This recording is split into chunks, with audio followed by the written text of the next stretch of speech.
scientists opened a 4,000-year-old Egyptian tomb, and everything changed. A mummy that was not human led researchers to the location of an entire kingdom lost to history.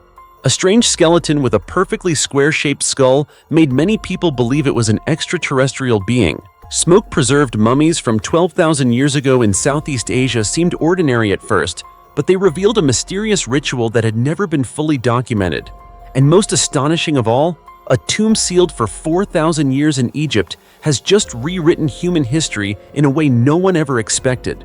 Have you ever wondered, is the history we know today truly complete? Or are there still ancient civilizations, forgotten rituals, and secrets that have never been fully uncovered? Hello, and welcome to Ancient History, the channel where we follow the trail of the most shocking archaeological discoveries in the world. From ancient tombs sealed for thousands of years in Egypt, to mysterious mummies found in Mexico, to ghost ships loaded with treasure resting deep beneath the waters off the coast of Spain, all of them are slowly revealing pieces of the truth that history once hid away. And what makes it even more fascinating is that the deeper researchers dig into these ancient ruins, the more they realize something terrifying. Some secrets of the past remain far beyond the understanding of modern humanity today. In today's video, we're going to dive deep into each of these discoveries and bring the dark mysteries hidden in the shadows into the light. So, are you ready to explore with me? If you are, then let's begin right now. 4,000-year-old tomb, with two nested coffins and the terrifying secret hidden inside, shocked the entire world. In 2024, during excavations at an ancient cemetery in Asyut, Egypt, archaeologists discovered the resting place of a woman named Idi, the daughter of Jefi, a powerful governor of the Asyut region during ancient Egypt. According to historical records, Idi lived during the reign of Pharaoh Senwosret I, around 1961 to 1917 BC. Her identity alone would have been enough to capture the attention of researchers, but believe it or not, the discovery that truly left the entire excavation team speechless was hidden deep inside the ancient tomb itself. As layers of rock and soil that had remained untouched for thousands of years were slowly removed, archaeologists uncovered two enormous coffins nested inside one another. One coffin rested perfectly inside the other, as if the ancient Egyptians had intentionally created a secret protective layer for the deceased. Archaeologists reported that the outer coffin measured about 8.5 feet long, while the inner coffin measured approximately 7.5 feet. This type of structure is extremely rare in ancient Egyptian archaeology, because very few tombs have survived in such an almost perfectly preserved condition after thousands of years of erosion and relentless tomb robbers. According to Egypt's Ministry of Tourism and Antiquities, discovering two nearly intact layers of coffins like this is extraordinarily rare. But perhaps what fascinated scientists the most were the rows of hieroglyphic inscriptions carved across the surfaces of the coffins. These ancient texts were not merely decorative. The ancient Egyptians believed they served as instructions for the soul of the dead on its journey into the afterlife. In other words, they functioned like a spiritual map, guiding the deceased through darkness and toward eternity. Just imagine that more than 4 millennia ago, people devoted an incredible amount of effort simply to prepare for life after death. That alone reveals how powerful their belief in the afterlife truly was. Kathleen Cooney, a professor specializing in ancient Egyptian art and architecture, described the discovery as extraordinary. According to her, the inscriptions on the coffins could help humanity better understand the spiritual beliefs of the ancient Egyptians thousands of years ago. Meanwhile, Caroline Arbuckle, an associate professor of history at the University of Saskatchewan in Canada, although not directly involved in the excavation, also stated that these texts may reveal even more secrets about how the ancient Egyptians viewed the afterlife. What makes the story even more remarkable is that Idi's tomb had actually been looted in ancient times. Yet strangely enough, part of her skeletal remains still survived inside. Through bone analysis, scientists believe Idi may have died before reaching the age of 40. They also discovered evidence suggesting she had a congenital deformity in one foot. It may seem like a small detail, but it suddenly makes the image of a woman who lived more than 4,000 years ago feel hauntingly real. And the discoveries did not stop there.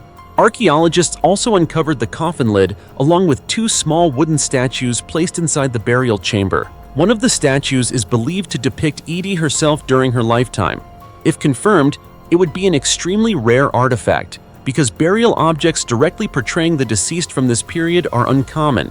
The second statue depicts a woman in procession, and according to Professor Francesco Tiradritti from Core University in Italy, it may represent Edie's soul leaving the tomb and journeying into the afterlife.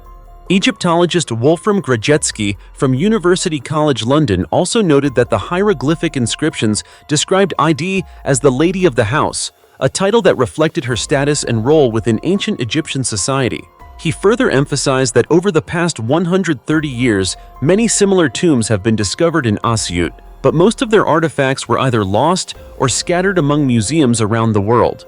That is precisely why the discovery of this tomb by a modern research team, together with its complete archaeological data, has become something incredibly valuable to the scientific community. Just think about it. A woman who lived more than 4,000 years ago, resting silently within two mysterious layers of coffins beneath the Egyptian desert, carrying with her beliefs about the soul, death, and the afterlife that humanity still does not fully understand even today. Isn't that absolutely fascinating? Ghost ship, carrying an enormous treasure, appears after 400 years. This shocking discovery happened purely by accident during a seabed dredging operation intended to expand a container port near the city of Cadiz, Spain. As workers dug through the thick layers of mud beneath the ocean floor, they unexpectedly uncovered ancient wooden fragments along with numerous strange metal artifacts buried deep underwater. Sensing that something unusual had been found, they immediately notified local authorities. Soon afterward, archaeologists were dispatched to the site, and what they saw left everyone stunned. It was, in fact, the wreck of a massive ship that had been lying at the bottom of the sea for hundreds of years. The mysterious vessel was later named Delta Went by archaeologists. Believe it or not, after only the first rounds of excavation, researchers quickly realized this was no ordinary shipwreck. Hidden inside the ghost ship was an actual treasure trove. Archaeologists recovered as many as 27 ancient cannons and 18 massive silver ingots from inside the wreck. The silver alone weighed nearly half a ton. Most remarkably, one of the silver bars was clearly engraved with the year 1667, an extremely important detail that helped researchers determine both the age of the cargo and the approximate time the ship sank into the depths of the sea.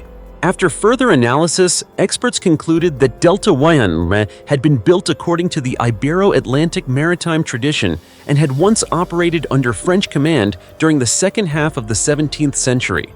It was a merchant ship designed to transport goods across the Atlantic during a period when Europe was consumed by fierce economic and military rivalries. What makes the discovery even more intriguing is that the ship was carrying not only silver, but weapons as well. Archaeologists identified 5 different cannon calibers aboard the vessel, many of which dated back to the late 16th century. However, some of the cannons were severely damaged and were even missing important components. This has sparked countless mysterious theories. Had the ship once taken part in a bloody naval battle before sinking to the ocean floor? Or were these simply old cannons being used as ballast during a transatlantic voyage? To this day, researchers still cannot provide a definitive answer, but one thing seems almost certain. Delta Y was hiding an extremely dangerous and illegal trade network behind its journey. According to experts, the silver discovered aboard the ship was likely connected to the illegal smuggling operations that flourished throughout Europe during the 17th century. At that time, the Spanish Empire strictly controlled the transportation of precious metals from the Americas back to Europe. Because of these restrictions, many merchants secretly smuggled silver through maritime routes in order to avoid the control of the Spanish crown. And Cadiz, during that era, happened to be one of the busiest commercial centers in Spain. Thanks to its strategic natural harbor, the city quickly became one of the most important trade hubs in the Atlantic world. But alongside wealth came rampant smuggling that spread throughout the surrounding waters. The simultaneous discovery of silver and weapons aboard Delta One paints an incredibly chaotic picture of that era. A world where commerce, war, and greed became deeply intertwined among the great European powers. Just thinking about it is enough to send chills down your spine, isn't it? Massive cemetery, containing 174 Warring States tombs discovered in China. More than 2,200 years ago, in the region of Xiangyang in China's Hubei province, a massive cemetery was silently buried beneath the earth. No stone markers, no visible traces, and no one knew that beneath the modern city of today lay hundreds of ancient tombs along with countless treasures dating back to the Warring States period, the ancient burial site known as Baizhuang Cemetery. It was not until recently, during an archaeological excavation at the site, that layer after layer of history, dormant for thousands of years, finally began to emerge. At first, archaeologists believed they were simply studying an ordinary ancient burial ground like many others. But the deeper they dug into the earth, the more astonishing discoveries they uncovered. Ancient tombs began appearing one after another beneath the thick layers of soil. Soon, the number quickly rose into the hundreds. As of now, archaeologists have discovered a total of 176 ancient tombs at Baizhuang Cemetery. Among them, 174 tombs have been identified as dating back to the Warring States period, which lasted from 475 to 221 BC, one of the most chaotic and bloodiest eras in ancient Chinese history. The remaining 2 tombs belong to the Han Dynasty, which existed from 202 BC to AD 220. For more than 22 centuries, an entire world of the dead remained hidden silently beneath humanity's feet without anyone realizing it. Isn't that incredible? According to one member of the research team, most of the tombs discovered were relatively small earthen burials. However, what made the site especially remarkable was the presence of 9 medium-sized tombs built with far more sophisticated designs. These tombs were labeled M1 through M9 and featured structures resembling small mausoleums, complete with sloped passageways leading deep into the burial chambers below. The architecture alone suggests that the owners of these tombs may once have been individuals of high status or wealthy members of Warring States society. But the real mystery only began when archaeologists entered 2 ancient tombs marked M3 and M4. Although time had caused most of the wooden coffins to decay almost completely, experts still discovered bluish-gray traces of decomposition remaining beneath the soil. Surrounding them were numerous valuable burial objects that had rested undisturbed for more than 2,200 years. Bronze tripods, ancient swords, bronze basins, bronze spoons, and even horse bones gradually appeared before the eyes of archaeologists. By looking at these artifacts, researchers could begin to imagine the lifestyle, social status, and spiritual beliefs of the people who lived during the Warring States era. For ancient people, death was not simply the end. They buried the deceased alongside their most important possessions, as though preparing them for another life in the world beyond. What amazed archaeologists even more was the enormous number of artifacts uncovered. In total, approximately 500 different artifacts were excavated from the 174 Warring States tombs. These included ancient pottery, bronze ritual objects, antique combs, jade rings, and many other culturally significant relics. Experts stated that, at more than 2,200 years old, all of these artifacts are considered priceless treasures not only in terms of economic value, but also for their immense scientific importance to the study of ancient Chinese history. These objects had remained underground since the era when rival states battled each other with swords and spears. Through wars, natural disasters, and countless historical upheavals, they survived until today like a doorway into the past. Most importantly, the discoveries at Baizhuang Cemetery are providing researchers with an incredibly valuable new source of information for studying ancient funeral customs, daily life, and the culture of the people who once lived in the Xiangyang region. And as many of you may already know, Xiangyang has long been regarded as one of the most historically rich regions in China. It once served as a strategically important location during many historical periods and remains a place filled with countless unsolved mysteries. Even now, excavations at the ancient Baizhuang Cemetery are still ongoing, because deep beneath the earth, there may still be unopened coffins, unseen artifacts, and secrets that have slept silently for more than 2,000 years, waiting for humanity to uncover them.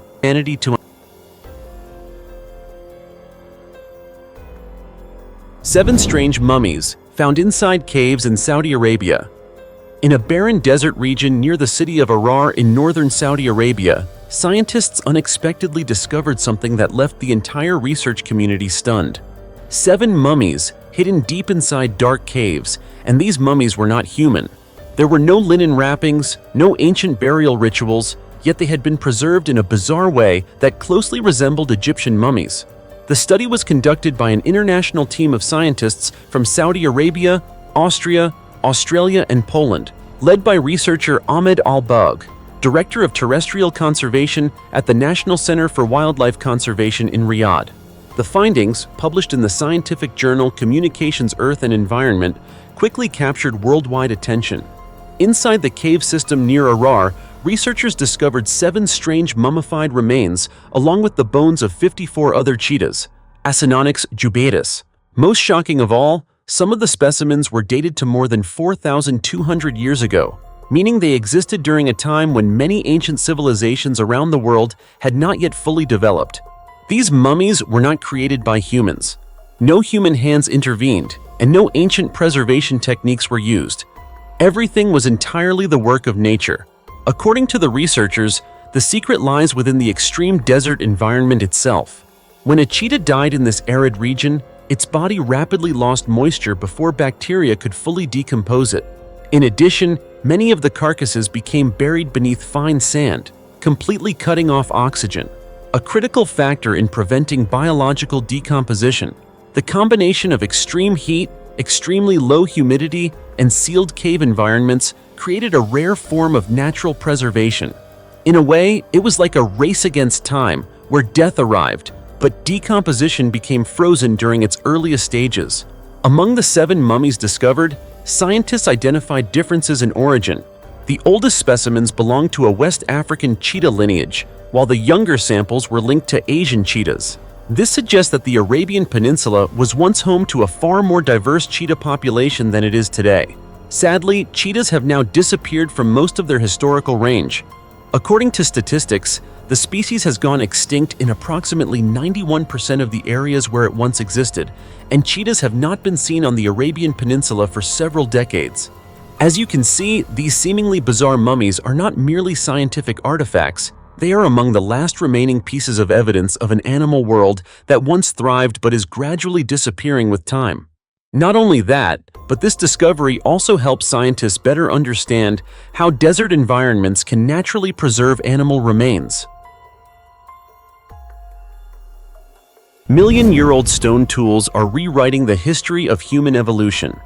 For a long time, we have always believed that species belonging to the genus Homo, the direct ancestors of modern humans, Homo sapiens, were the first beings capable of creating and using tools.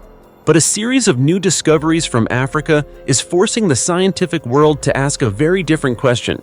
If it was not Homo, then who truly opened the tool-making era of humanity? The story begins at archaeological sites in Kenya, where 2 locations, Lomekwi and Nyayanga, have produced evidence so remarkable that it may rewrite the history of evolution itself. At Lomekwi, scientists discovered stone tools dating back as far as 3.3 million years ago. Meanwhile, at Nyayanga, researchers uncovered similar tools approximately 3 million years old, along with a fossilized tooth belonging to the genus Paranthropus, another branch within the human tribe Hominini, but not part of the Homo genus as we once assumed. Just think about that for a moment. These primitive tools existed even before the very first Homo species appeared on Earth, which was only around 2.5 to 2.8 million years ago. What does that mean? Doesn't it suggest that the ownership of humanity's first tools may no longer belong exclusively to Homo with certainty? There is even more evidence supporting this idea. At Kubifora, also in Kenya, scientists discovered an almost complete fossil of a Paranthropus boisei individual, an ancient hominin species that lived millions of years ago. But the most astonishing detail was not the skeleton itself, it was the hands. The hand structure of Paranthropus boisei suggests that this species was fully capable of gripping and manipulating tools. The ratio between the thumb and the other fingers was surprisingly similar to that of modern humans, allowing for precise movements while holding objects. However, unlike Homo, their hands were stronger but less flexible. Researchers believe this trait may have been connected to their diet, since Paranthropus boisei is often referred to as the nutcracker man, known for processing tough and fibrous plant materials. That very need may have driven the development of powerful hands suitable for using primitive stone tools associated with prehistoric Oldowan technology. And it was not just the hands.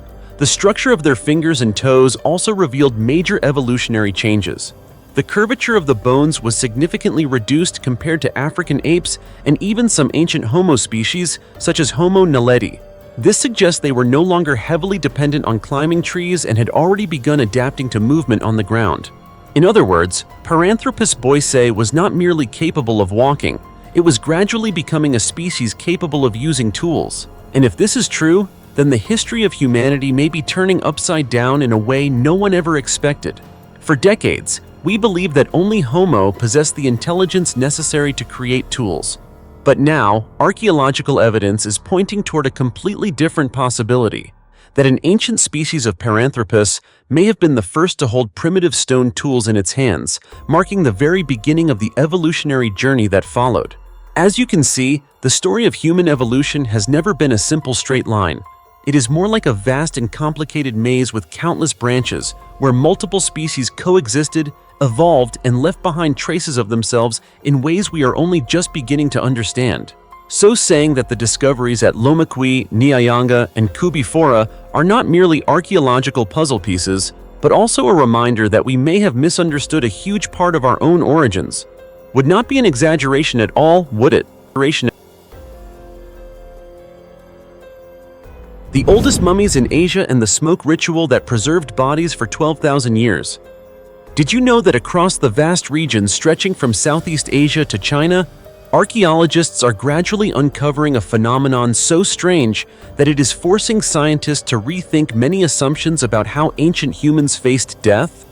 That phenomenon is the discovery of numerous mummies dating from 4,000 to as far back as 12,000 years ago, found in ancient burial sites across China, the Philippines, Laos, Thailand, Malaysia, and Indonesia. And they all share one astonishing similarity. They were not preserved using modern embalming techniques or wrapped in linen like Egyptian mummies.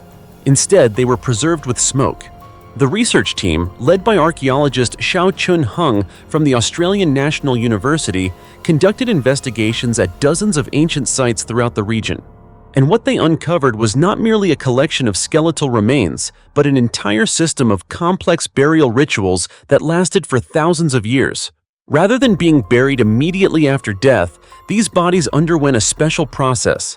They were smoked for extended periods before being placed in tombs. It was this method that preserved the bodies in such a remarkable way, allowing them to survive to this day in an almost intact condition. Even more fascinating is the fact that these mummies were not laid flat like those in many other civilizations. Instead, they were often found in tightly flexed positions, with their bodies intentionally curled inward. This was not accidental, but rather part of a highly symbolic burial ritual. To better understand the process, researchers used modern analytical techniques such as X-ray diffraction and infrared spectroscopy. The results showed that the bodies had been exposed to heat after death, but only at low levels, not enough to completely cremate them. At the same time, soot residue was found on the surface of the bones, providing clear evidence of a prolonged smoking process carried out in a controlled environment. So what does that mean? It means this was not an isolated natural phenomenon, but a deliberate ritual repeatedly practiced by multiple ancient communities. In fact, the appearance of the same type of mummy across countries stretching from East Asia to Southeast Asia suggests that this may once have been a widespread tradition among early agricultural societies. It was not simply a method of handling the dead, but may also have carried profound spiritual, religious, or cultural meaning. Researchers believe that for ancient people, smoke may have served as a bridge between the world of the living and the world of the dead. By smoking the body, they may have believed the soul could be preserved or guided more completely into another world. But surprisingly, this ritual did not entirely disappear with time.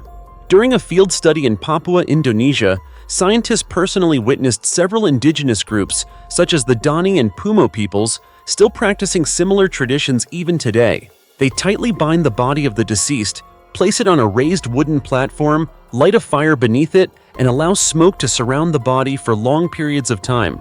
The process continues until the body turns completely black, creating what appears to be a real-life smoke mummy. A ritual that once seemed to belong only to distant prehistory is still surviving in our modern world, and that creates a strange connection between the past and the present, where humanity's relationship with death may not have changed nearly as much as we once believed. These discoveries, stretching from China to Southeast Asia, are not only helping scientists better understand ancient preservation techniques, but are also raising a much bigger question. Why did so many different cultures choose smoke as a method connected to the dead? What do you think the answer might be? Think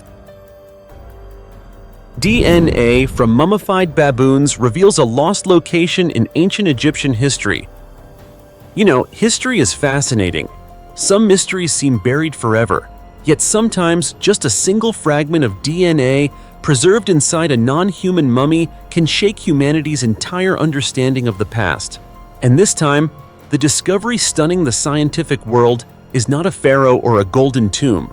It is a collection of strange baboon mummies found in Egypt, dating back to the New Kingdom period, around 1500 to 1070 BC. And unbelievably, these mummies may lead humanity to a much larger question. Did the Kingdom of Punt, a land frequently mentioned in ancient Egyptian texts but never definitively located on any map, actually exist?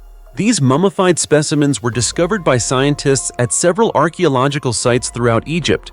They were not human, but baboons, animals that once held sacred significance in ancient Egyptian belief systems and were associated with deities such as Babi and Thoth.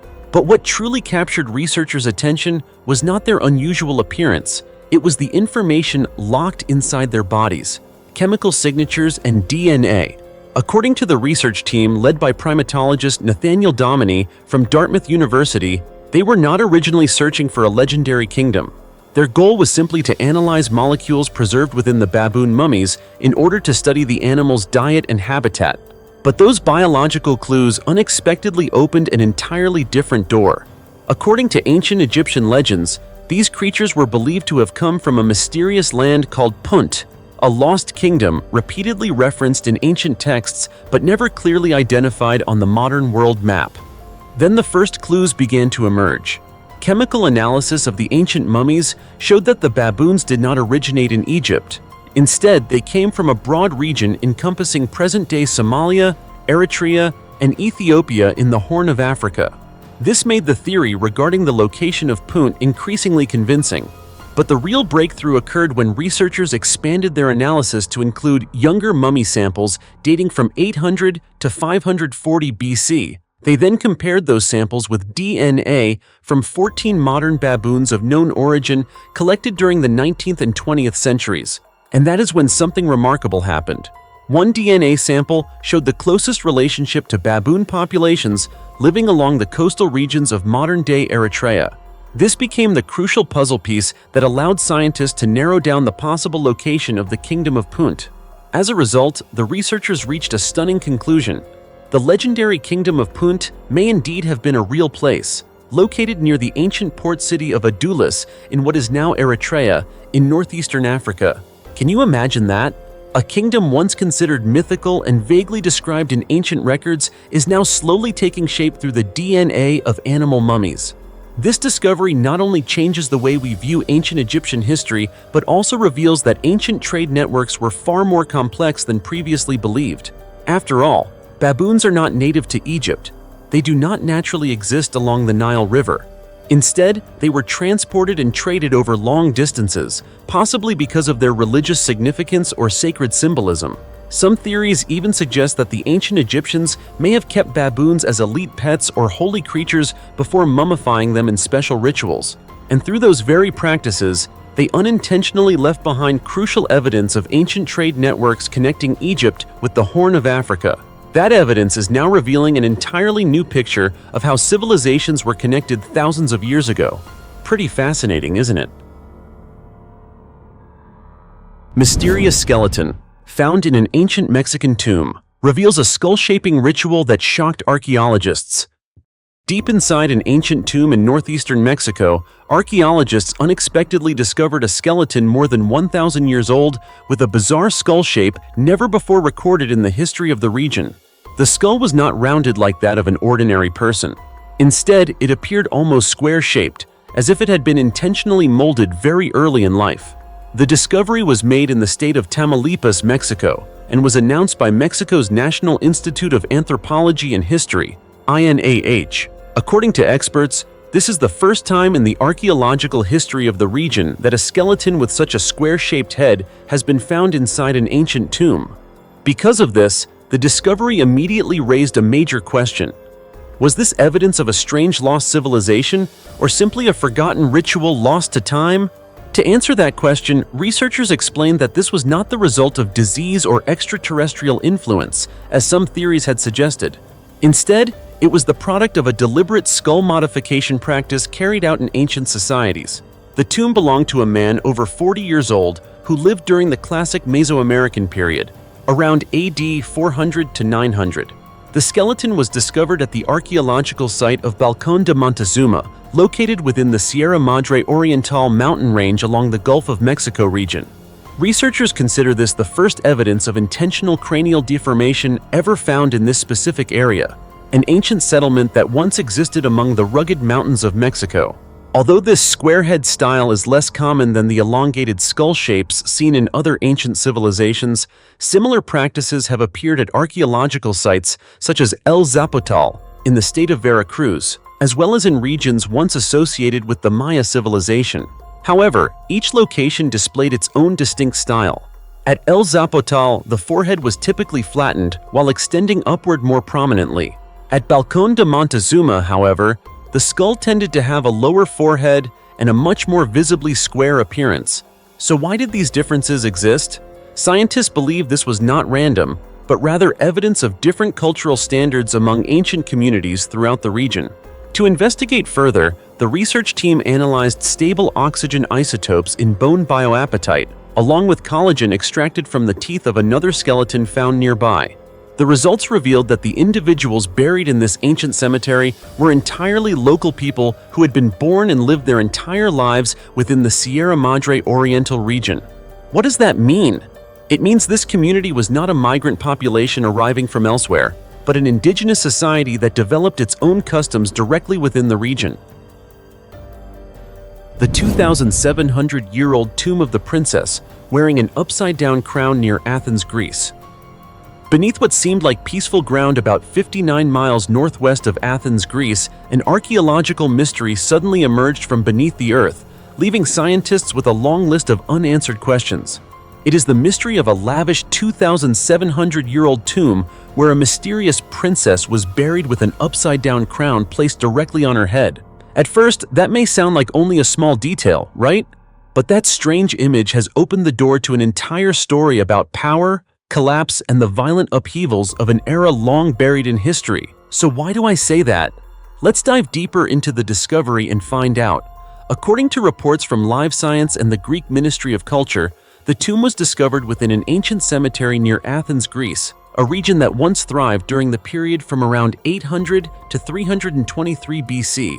Among roughly 40 tombs excavated at the site, this particular burial, the resting place of a young woman believed to have lived during the 7th century BC, attracted the greatest attention. The woman was only around 20 to 30 years old when she died. But what astonished archaeologists was not simply her young age, but the evidence suggesting that she once held an extremely high social status in ancient Greek society. Inside the tomb, researchers discovered numerous bronze grave goods and valuable materials, making it clear that she was no ordinary person. There were finely crafted geometric-style hairpins, a necklace with a vase-shaped amulet, beads made from bone and ivory, bronze earrings, bracelets, and multiple carefully crafted spiral ornaments.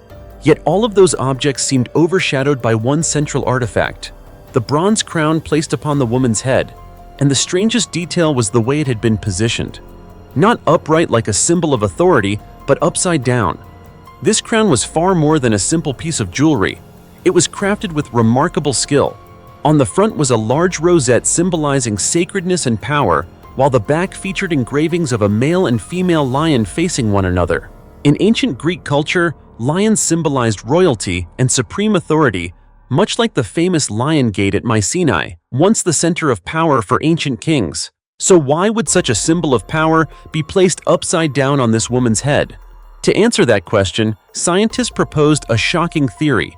The inverted crown may have represented abdication, the loss of power, or perhaps even the collapse of a political order.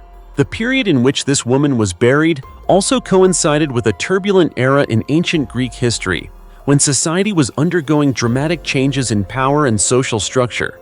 Perhaps this princess wearing an upside-down crown was not merely an individual, but a symbol of an entire age slowly falling apart. 5,300-year-old tomb in the Nile Valley hides a mystery that could rewrite the origins of Egypt's pharaoh religion. You know, right in the middle of the harsh yet powerful land of Egypt's Nile Valley, the birthplace of one of the greatest civilizations in human history, archaeologists have uncovered a discovery so shocking that it has forced scientists to reconsider everything they believed for hundreds of years. Not pyramids, not hidden gold treasures, but more than 500 ancient tombs at the Adaima Cemetery, dating back as far as 5,300 years ago, long before the pharaohs rose to power or the Great Pyramids were ever built. These tombs are quietly telling the story of the true origins of ancient Egyptian religion. For many years, researchers believed that ancient Egyptian religion, often called the pharaoh religion, originated among the royal elite before spreading to ordinary people. Under that view, the pharaohs were seen as living gods, standing between humanity and the divine world while holding absolute sacred authority. But Adaima tells a completely different story. A story that began not in royal palaces, but in the simplest rural communities. Led by archaeologist Emmeline Alcouf from the University of Toulouse in France, the research team analyzed hundreds of ancient graves at the site and discovered something remarkable. The earliest funeral rituals here were not royal at all. Instead, they emerged from the spiritual lives of ordinary people. It was these common communities that laid the very first foundations for the religious symbols later associated with ancient Egypt. Among the most astonishing discoveries was Tomb S166. Inside this tomb were the remains of a teenage girl, and what sent chills through researchers was the unusual burial ritual. Her left arm had been ceremonially severed and placed across her chest. Her tomb was also carefully aligned with the sunset on the winter solstice, a moment of enormous importance in the natural cycle. But that was not all. Her coffin had also been positioned in direct alignment with Sirius, the brightest star in the night sky, which ancient Egyptians viewed as the signal announcing the annual flooding of the Nile River, the very source of life for their civilization. Have you ever wondered how a community living more than 5,000 years ago could observe and calculate astronomy with such precision? The answer appears to be far more complex than we once imagined. And two other important tombs further strengthen this theory. Tomb S837 contained a woman buried with exquisite jewelry and a broken ceramic vessel, ritual symbols that would later appear in the Royal Egyptian pyramid texts. This suggests a deep connection between folk beliefs and the official religion that later developed. Meanwhile, Tomb S874 held a woman buried with a ceremonial staff and a wig made from natural fibers. What makes this tomb especially fascinating is that its arrangement was linked to the summer solstice, another major astronomical event of the year. All of this suggests that ancient people did not bury their dead based only on emotion or tradition. They were also relying on a highly sophisticated system of cosmic observation. When the researchers looked at the cemetery as a whole, they realized something extraordinary. These tombs were not simply burial sites, they were cultural ignition points. It was here that the earliest rituals, symbols, and spiritual beliefs first took shape. Over time, those small traditions gradually evolved, spread across society, and eventually became the foundation of the ancient Egyptian religion we recognize today. In fact, the Adaima Cemetery itself later came to be regarded by ancient Egyptians as a sacred place, almost like a primitive form of temple. So this raises an important question. If the religion of the pharaohs did not begin with royal power, but instead with the humble graves of ordinary people, have we misunderstood the origins of one of the greatest civilizations in history? I think we probably have. But what do you think? The tomb of the nameless pharaoh on the sacred mountain of Anubis. In the harsh deserts of central Egypt, where scorching winds have swept across thousands of years of history, an ancient mystery has just been awakened on the sacred mountain of Anubis, a pyramid-shaped peak located in Sohag province, Egypt. archaeologists have uncovered a mysterious royal tomb dating back approximately 3,550 to 3,700 years. And the shocking part is that the identity of the pharaoh buried inside remains completely unknown. The discovery was announced during excavations at the cemetery on Mount Anubis, a sacred area deeply connected to the funeral rituals of ancient Egypt. About 23 feet beneath the ground, researchers uncovered a limestone burial chamber surrounded by a massive mud brick structure standing nearly 16 feet tall. Clear evidence that this was not an ordinary grave, but the resting place of one of the most powerful figures of the era. But what truly left archaeologists stunned was not only the scale of the structure, but the mysterious traces still preserved inside. At the entrance of the tomb, researchers discovered inscriptions carved on both sides mentioning two powerful goddesses from ancient Egyptian mythology, Isis and Nephthys.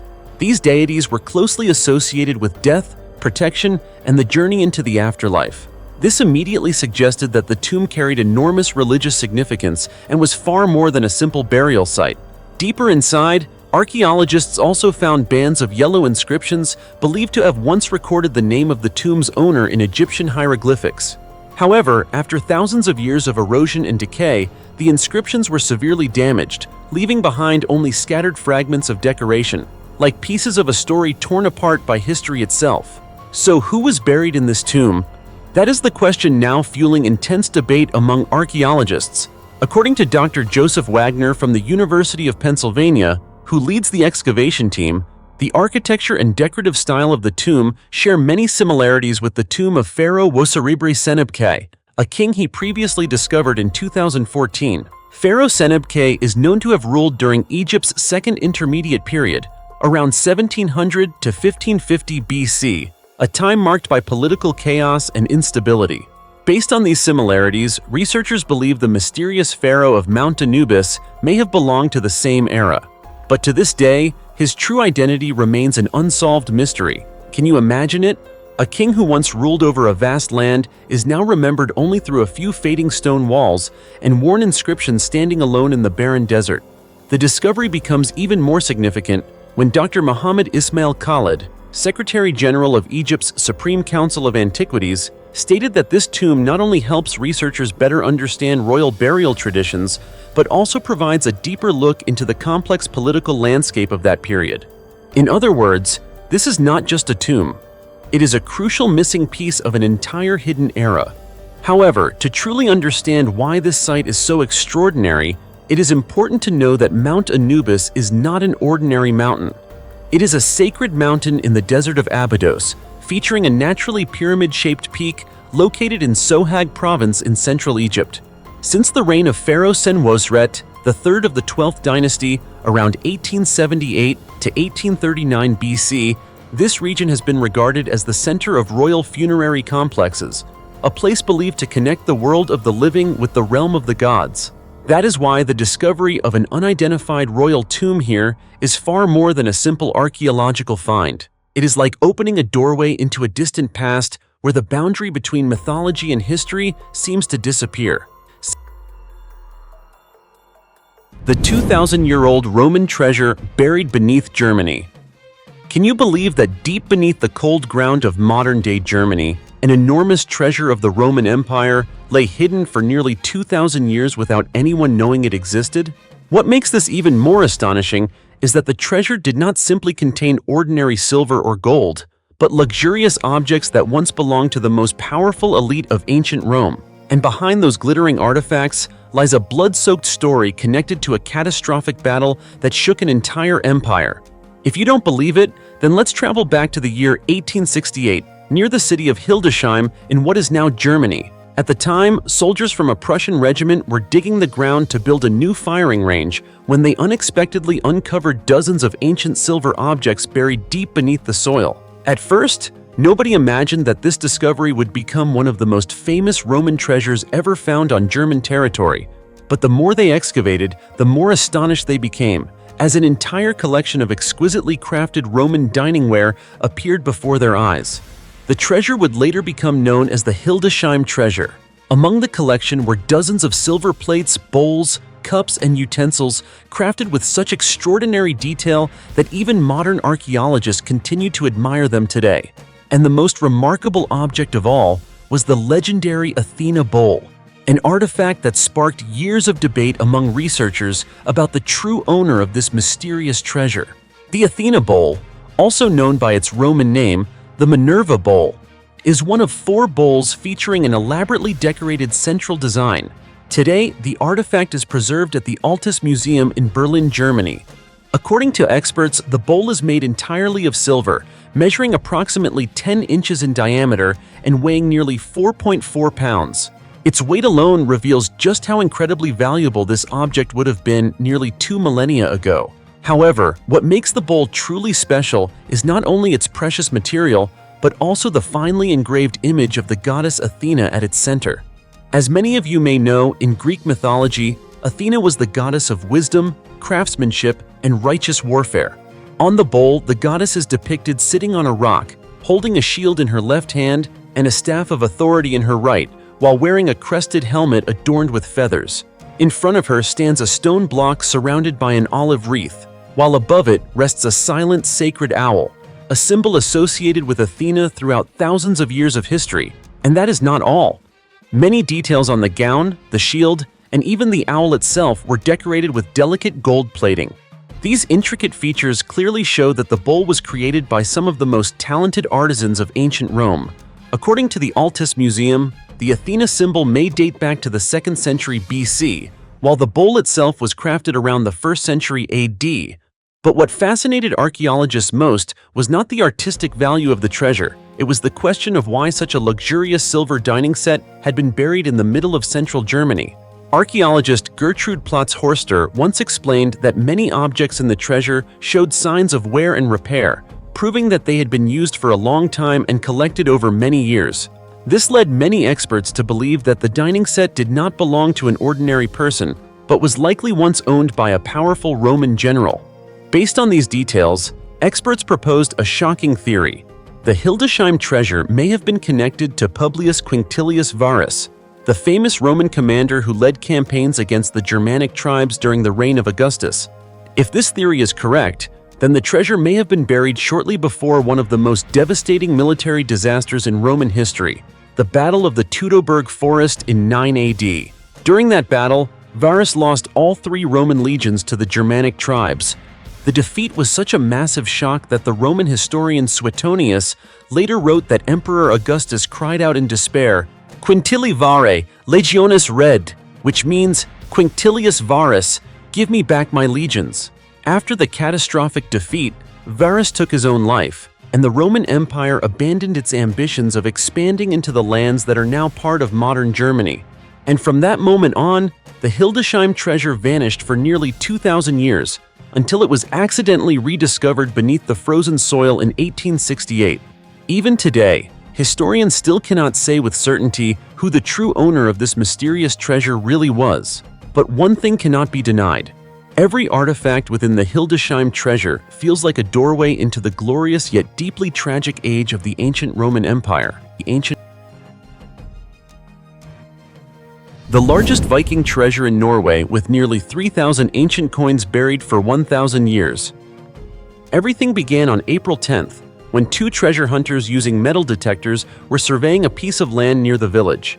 At first, they thought they might find a few old metal objects buried underground, just like on previous searches. But then the detector suddenly began signaling non-stop, and after only a few shovelfuls of dirt, they uncovered 19 ancient silver coins lying close together beneath the cold, hardened soil. At that moment, they realized they had just stumbled upon something enormous. The 2 men immediately reported the discovery to local archaeologists. The very next day, experts arrived to begin an emergency excavation. And what they saw left everyone stunned. The deeper they dug, the more ancient coins appeared. The metal detectors almost never stopped beeping. Archaeologist May Tove Smyseth later recalled that she had jokingly said, "It would be wonderful if the excavation team found a few more coins to make the discovery even more special." But then the metal detector just kept ringing non-stop, as if an entire treasure hoard was lying directly beneath their feet. The final result shocked the archaeological world. They uncovered a total of 2,970 ancient silver coins, making it the largest Viking coin treasure ever discovered in Norway. The treasure was later named the Morstad treasure, after the farm where it was excavated. Of course, what made this discovery truly extraordinary was not only its enormous size, but also the incredibly diverse origins of the coins. Experts at the Museum of Cultural History in Oslo analyzed the collection and determined that the coins had been minted in many different places, including England, Germany, Denmark, and Norway. This proves that the Vikings were not simply pirate warriors from legendary stories, but also people who maintained vast trade networks across Europe more than 1,000 years ago. Among the valuable coins were many minted during the reign of Ethelred II, the king who ruled England from 978 to 1016. There were also coins from the time of Knut the Great, the ruler who governed England, Denmark, and Norway from around 1016 to 1035. Even more remarkable was the presence of coins dating back to the reign of Otto III, the Holy Roman Emperor who ruled from 996 to 1002. This detail alone reveals that the Morstad treasure reflects an entire era of trade and power stretching across medieval Europe. Researcher Svein Gullbeck of the Museum of Cultural History explained that foreign coins dominated Norway's monetary circulation system for centuries. It was not until the reign of King Harald Hardrada, who ruled Norway from 1046 to 1066, that the country began establishing its own national currency system. Interestingly, archaeologists also discovered several coins minted during Harald Hardrada's reign within the Morstad treasure. This detail helped experts determine that the treasure was likely buried sometime around the 1050s. In addition to coins, scientists also discovered many cut pieces of silver jewelry, items that were once used as a form of exchange during the Viking Age. This suggests that the Vikings had a highly developed trading system and did not simply survive through warfare and raiding as many people still believe. Experts also believe that the cold and stable soil conditions near the village of Rena helped preserve the ancient coins almost perfectly for more than 1,000 years. And even today, excavations are still continuing at the site. That is because archaeologists believe that beneath the soil, there may still be many other valuable artifacts hidden there, perhaps even the remains of an ancient Viking settlement that has yet to be fully uncovered. The oldest gold treasure in human history, found in a 6,600-year-old cemetery in Bulgaria. Hidden deep beneath the ground in the city of Varna, in the country of Bulgaria, lies a secret that slept undisturbed for more than 6,000 years without anyone knowing it existed. It was not an Egyptian pyramid, nor the treasure of Roman kings, yet this place contains something that shocked the entire world of archaeology, the oldest gold artifacts ever discovered by humanity. Even more astonishing, all of it was found inside what appeared to be an ordinary ancient cemetery located just outside the city of Varna. The story began in the fall of 1972, when construction workers in present-day Varna, Bulgaria, were digging soil for a building project. While working, they unexpectedly uncovered several shiny metal objects buried underground. At first, no one believed it was a historic discovery, but as they dug deeper, more and more gold artifacts began to appear, forcing local authorities to immediately call archaeologists to the site. What followed was an excavation that lasted for more than 20 years and eventually revealed one of the most astonishing secrets in human history. After the excavation, archaeologists determined that the site was a massive ancient cemetery containing around 300 graves. Among them, 62 graves held thousands of incredibly valuable gold artifacts. In total, researchers discovered more than 3,000 gold objects dating from approximately 4,600 BC to 4,300 BC.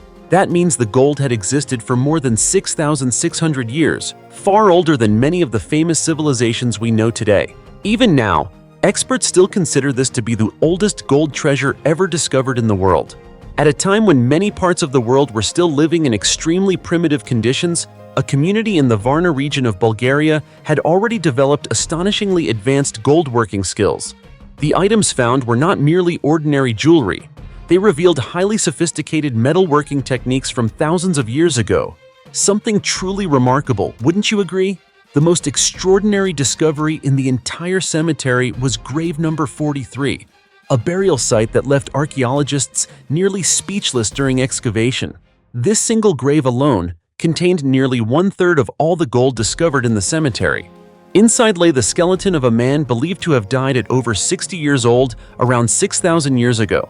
He was buried surrounded by countless gold treasures, necklaces, bracelets, earrings, pendants decorated with gold beads, and even an exquisitely crafted axe with a gold-covered handle.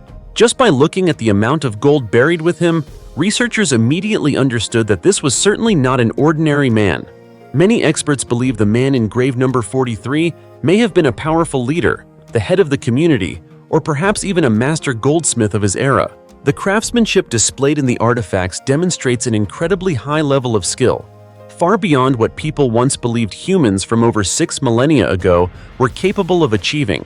In total, archaeologists recovered about 13 pounds of gold from the Varna cemetery. But to researchers, the true value of this treasure does not lie in the weight of the gold itself. Its real importance comes from the enormous historical significance it carries. According to the Varna Archaeological Museum, which currently houses this famous ancient gold collection, gold craftsmanship in the Varna region may have been closely connected to the rapid development of mining, metallurgy, and long-distance trade networks during the Bronze Age. This suggests that the area was once a highly advanced center of civilization, rather than the primitive society many people imagine when thinking about ancient times. Museum representatives also state that the Varna cemetery reflects the earliest stage of a society with clear social class divisions. In other words, more than 6,000 years ago, humans in this region may already have formed some of the first social classes in human history. The gold artifacts were not simply symbols of wealth. They also carried sacred meaning and represented the social status of their owners. That is why only a small number of individuals in the cemetery were buried with enormous amounts of gold, especially the man in grave number 43. This has led many archaeologists to believe that Varna may have been one of the world's earliest civilizations, a place where humans learned to mine gold, craft metal, and build complex social structures remarkably early in history. And even today, more than half a century after its discovery in 1972, in the city of Varna, Bulgaria, the mysterious cemetery still leaves many unanswered questions. How were people of that time able to craft gold with such extraordinary precision? Where did they learn these advanced metallurgical techniques? And beneath that ancient soil, could there still be other hidden secrets from a civilization that vanished from human history? What do you think the answers might be? Feel free to leave a comment and share your thoughts with everyone. Luxurious gold treasure over 1,000 years old, found in a pre-Columbian tomb in Panama. In central Panama, a country located in Central America, there lies a mysterious ancient cemetery that had been buried by time for centuries. At first glance, the area appeared to be nothing more than ordinary empty fields, but beneath the surface, it concealed a treasure so extraordinary that it stunned the archaeological world. Ancient skeletons, exquisitely crafted gold artifacts, and countless strange relics revealed the existence of a civilization that had once been incredibly wealthy long before Europeans arrived in the Americas. That place is called El Caño Archaeological Park, a famous archaeological park located in central Panama. For many years, it has been known as Panama's Valley of the Kings, because numerous ancient tombs filled with luxurious treasures have been discovered beneath its soil. The story of this magnificent gold treasure began when archaeologists started excavations at El Caño to study pre-Columbian cultures, civilizations that existed before Christopher Columbus discovered the Americas. During the excavation, the research team uncovered an extremely unusual burial site known as Tomb Number 3, and it was this tomb that led to one of the most astonishing discoveries ever made in Panama. Inside the tomb, archaeologists found the remains of a person believed to have belonged to the upper class of ancient society. What shocked everyone was that the skeleton was surrounded by an incredible collection of valuable treasures, including gold jewelry, finely crafted pottery, and numerous artifacts of enormous historical and cultural value. What is even more remarkable is that there was not just one skeleton inside the tomb. Researchers also discovered the remains of several other individuals buried alongside the main figure. This suggests that the site may have served as a burial ground for elites or people of special status in ancient Panamanian society more than 1,000 years ago. After analysis, experts determined that the tomb belonged to the Cocle culture, a civilization that flourished throughout the Panama region from around 150 AD until the 16th century, before the Spanish arrived in Central and South America. What especially caught archaeologists' attention was the incredible luxury of the burial offerings found inside the tomb. The artifacts date from approximately the 8th to the 11th centuries, meaning they have existed for more than 1,000 years. Among them were many finely crafted gold objects decorated with symbols commonly seen in pre-Columbian culture, such as bats and crocodiles, spiritual symbols that held important meaning for ancient people in this region. Just imagine this: more than 1,000 years ago, when many parts of the world had not yet achieved advanced metalworking technology, the Cocle people in what is now Panama were already creating astonishingly sophisticated gold artifacts. Every detail on the jewelry and pottery demonstrates extraordinary craftsmanship. And what does all of this prove? Doesn't it clearly show that this civilization was both wealthy and highly sophisticated? But what intrigued researchers even more than the wealth of the people buried there were the secrets surrounding the Cocle civilization's trade networks. Through the artifacts discovered at the site, archaeologists noticed that many items shared striking similarities in style and craftsmanship with relics previously excavated at Sitio Conte, another ancient cemetery located not far from El Caño. These similarities led experts to propose that ancient communities in the region may once have maintained extremely close political and economic relationships. In other words, the Cocle civilization may have established extensive trade and cultural exchange networks thousands of years ago. This is something many researchers had never fully appreciated about Panama's pre-Columbian civilizations until these discoveries were made. El Caño itself is far from an ordinary archaeological site. Since the first excavations began there in the 1920s in Panama, the location has continuously produced discoveries that shocked archaeologists around the world. Numerous ancient tombs filled with gold, silver, and priceless artifacts have been uncovered, making El Caño one of the most important pre-Columbian burial sites in Central America. Researchers believe that the individuals buried there were likely powerful rulers, warriors, or nobles of the Cocle civilization, and the enormous quantities of gold buried with them reflected both their power and their exceptional status in ancient society. Even today, many mysteries surrounding the Cocle civilization remain unsolved. How were they able to develop such advanced gold-working techniques? Why did they possess so much wealth and so many valuable treasures? And could there still be undiscovered ancient tombs hidden beneath the soil of Panama? Perhaps that is why El Caño continues to be regarded as one of the most mysterious places in Panama, a place where every archaeological dig has the potential to completely reshape what humanity knows about the history of ancient civilizations in the Americas. $1.3 billion. Ceramic treasure buried beneath the ground in China. At the end of 1980 in Jiangxi, China, an accidental discovery shocked the archaeological world for many years afterward. It was not gold, silver, diamonds, or an emperor's tomb. Instead, what was uncovered was an enormous treasure of ancient porcelain estimated to be worth more than 10 billion yuan, equivalent to approximately $1.3 billion in today's value. What made the discovery even more astonishing was the fact that the entire treasure had remained silently buried underground for hundreds of years without anyone knowing it existed. Everything began on November 29, 1980, when workers were constructing the No. 2 power plant in Jiangxi Province, China. While digging at the construction site, one worker suddenly discovered a strange deep pit beneath the ground. At first, he assumed it was just an ordinary hole in the earth. But when he shined a flashlight down into it, he noticed flashes of reflected light coming from inside, similar to light bouncing off bottles, jars, or glazed porcelain objects. Ordinary people would never throw bottles or jars into a deep underground pit like that. At that moment, the worker began to suspect that the objects below might be ancient items hidden there long ago. Perhaps they were valuable cultural relics. And that very thought led to one of the most shocking excavations in the history of modern Chinese archaeology. As soon as authorities received the report, archaeologists and government officials immediately arrived at the site. The mysterious pit happened to be located in Jiangxi, a region often called the porcelain capital of China. Because of that, researchers became even more convinced that something incredibly valuable was hidden underground. When experts descended into the pit to investigate, they were greeted by stacks of blue and white objects piled on top of one another. And after only a few minutes of observation, everyone realized they had just uncovered an extraordinarily rare ancient porcelain treasure. For more than an hour, the archaeological team worked with extreme caution to remove all the artifacts from the pit, because most of them were fragile ancient ceramics that could easily break. Each piece was carefully lifted out by hand amid overwhelming excitement and anticipation. Once the artifacts were transported to the museum for cataloging, the results left everyone stunned. In total, 245 cultural relics were discovered inside the mysterious pit, including 239 porcelain items alone. But what nearly left archaeologists speechless was the discovery of 19 pieces of blue and white porcelain from Jingdezhen, one of the rarest and most valuable types of porcelain in Chinese history.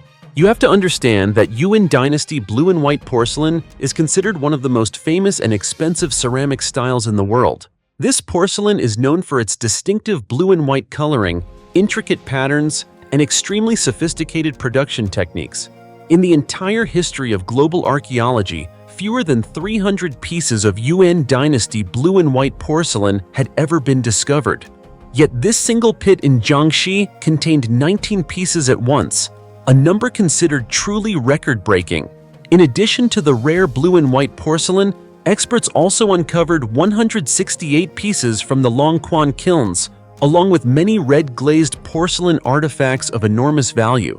After evaluation, experts concluded that the total value of the entire treasure was no less than 10 billion yuan. According to researchers, this large collection of rare porcelain most likely belonged to an extremely wealthy family living during the middle to late period of the Yuan dynasty, which ruled China from 1271 to 1368. However, what fascinated people most was the question of why this treasure had been buried deep underground for hundreds of years. Some believe the owner intentionally hid the massive fortune to protect it from war or political chaos. But for some unknown reason, they never returned to retrieve it. And so, the treasure remained hidden in darkness for centuries until it was accidentally discovered in Jiangxi in 1980. Tiny hairpin worth over $125 million found in a Ming Dynasty tomb in China.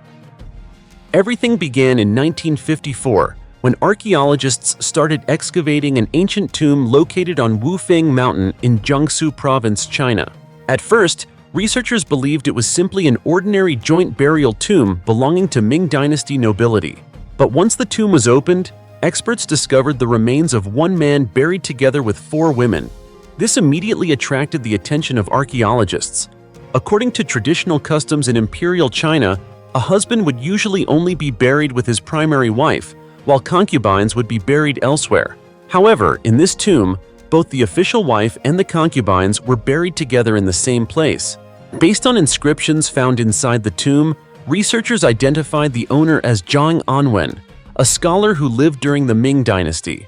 The 4 women buried alongside him were his wife and concubines. The arrangement of the tomb suggests that, while alive, these women may actually have lived together in relative harmony, something extremely rare in the rigid feudal society of that era. Throughout most of the excavation, experts found almost no burial objects that seemed especially extraordinary. There were no mountains of gold or massive treasures like those discovered in many other noble tombs. But then, while examining the remains of one concubine, archaeologists suddenly noticed a tiny object resting on the woman's head. And that small object became the reason the entire excavation gained worldwide attention. It was an exquisitely crafted hairpin known as the golden cicada jade leaf. The hairpin was designed in the shape of a golden cicada resting on a white jade leaf. Although extremely small, the level of craftsmanship astonished even modern experts. The cicada was made entirely of gold, with every detail appearing incredibly lifelike. Even the tiny patterns on the wings were carved with unbelievable precision. Meanwhile, the leaf beneath it was crafted from mutton fat white jade, one of the most precious forms of jade in ancient Chinese culture. Most astonishing of all, every vein on the jade leaf was carved so delicately that it resembled a real leaf. Experts believe that the craftsmanship required to create such an object during the Ming Dynasty was truly extraordinary. This was not merely an ordinary piece of jewelry, It was a genuine work of art. After examination and appraisal, specialists estimated the value of the golden cicada jade leaf hairpin at around 900 million yuan, equivalent to more than $125 million. Today, this priceless artifact is preserved and displayed at the Nanjing Museum. But what makes the hairpin truly special is not only its enormous monetary value, it is also the symbolism and emotional meaning hidden behind it. In ancient Chinese culture, the image of the cicada symbolized rebirth, or shedding one's shell.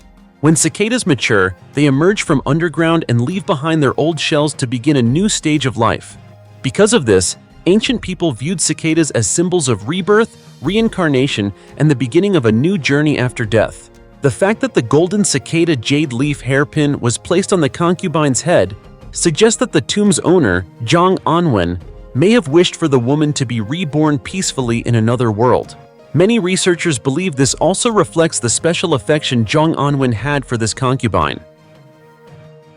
An 800-ton gold treasure on a deserted island in Chile, a 300-year-old secret finally discovered. For nearly 300 years, people whispered stories about a massive treasure buried somewhere on a deserted island off the coast of Chile. Some believed it was nothing more than a pirate legend. Others thought the hundreds of tons of gold had long ago sunk to the bottom of the ocean.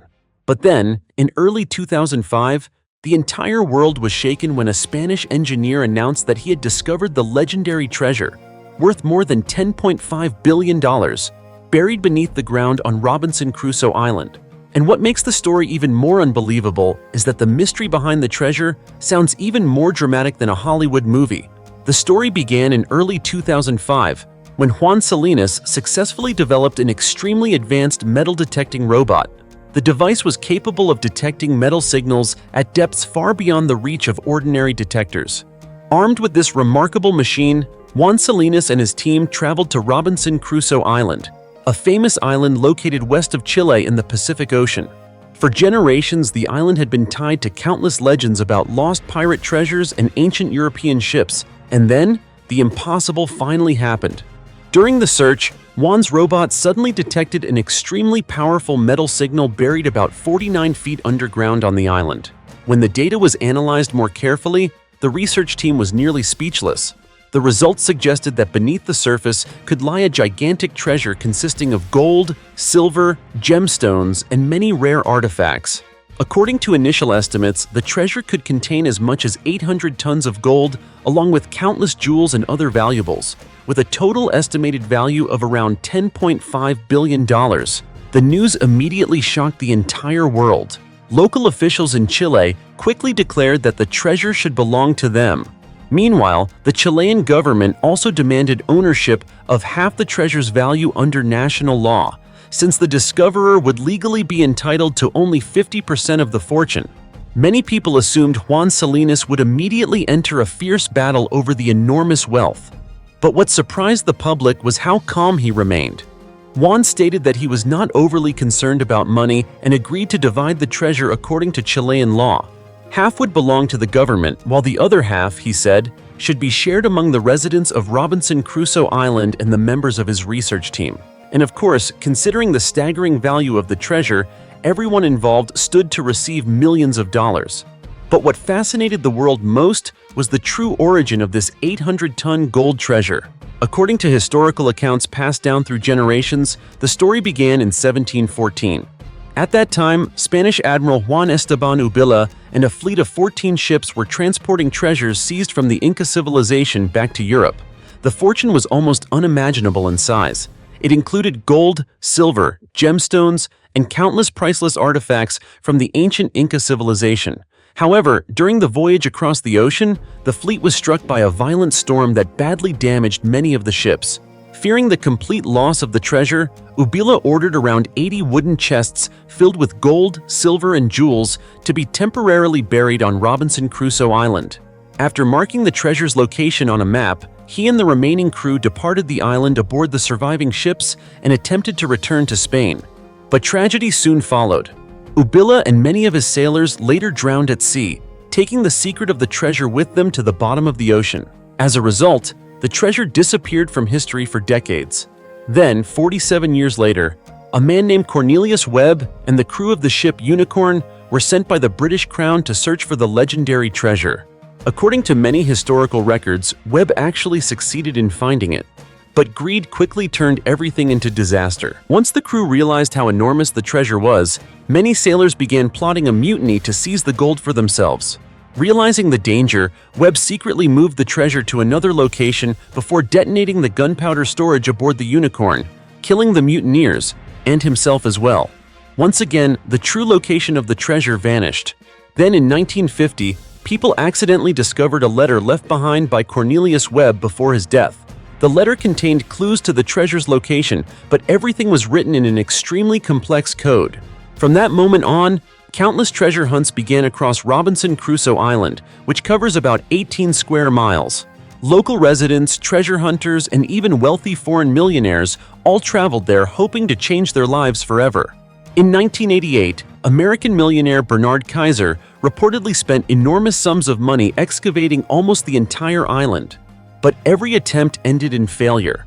That is, until Juan Salinas appeared in 2005.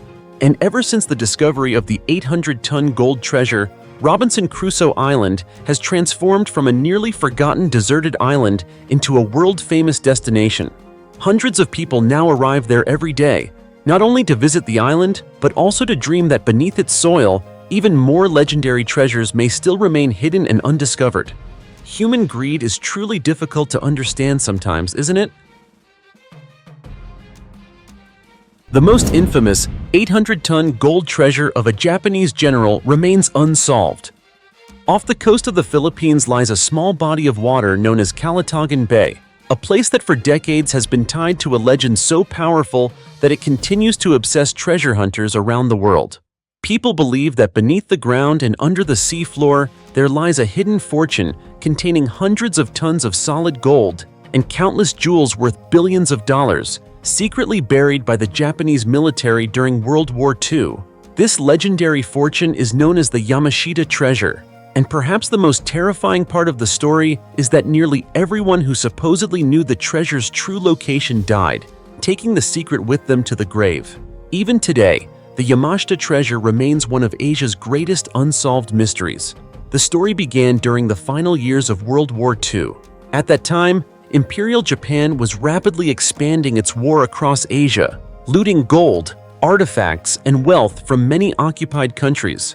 According to numerous historical accounts, the amount of treasure collected by the Japanese military was almost impossible to imagine.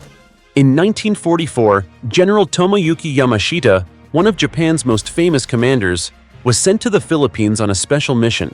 According to legend, he ordered soldiers to dig hundreds of secret tunnels throughout the Philippines, especially around Calatagan Bay, in order to hide the enormous treasure before Allied forces arrived.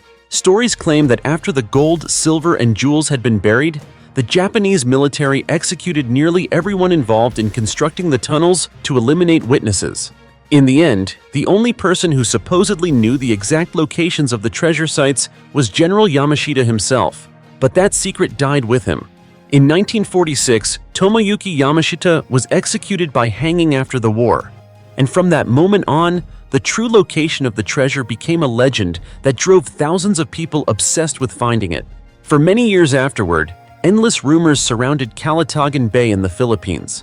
Some claimed they had seen secret tunnels, others insisted they had personally uncovered gold, but no one was ever able to provide truly convincing proof. Then, in 1971, the story suddenly exploded back into public attention. A Filipino carpenter named Rohermo Rocos was reportedly given a mysterious map by a Japanese friend, a map said to reveal the location of the Yamashita treasure. Believing in the map, Rocos began an excavation that lasted for 7 straight months.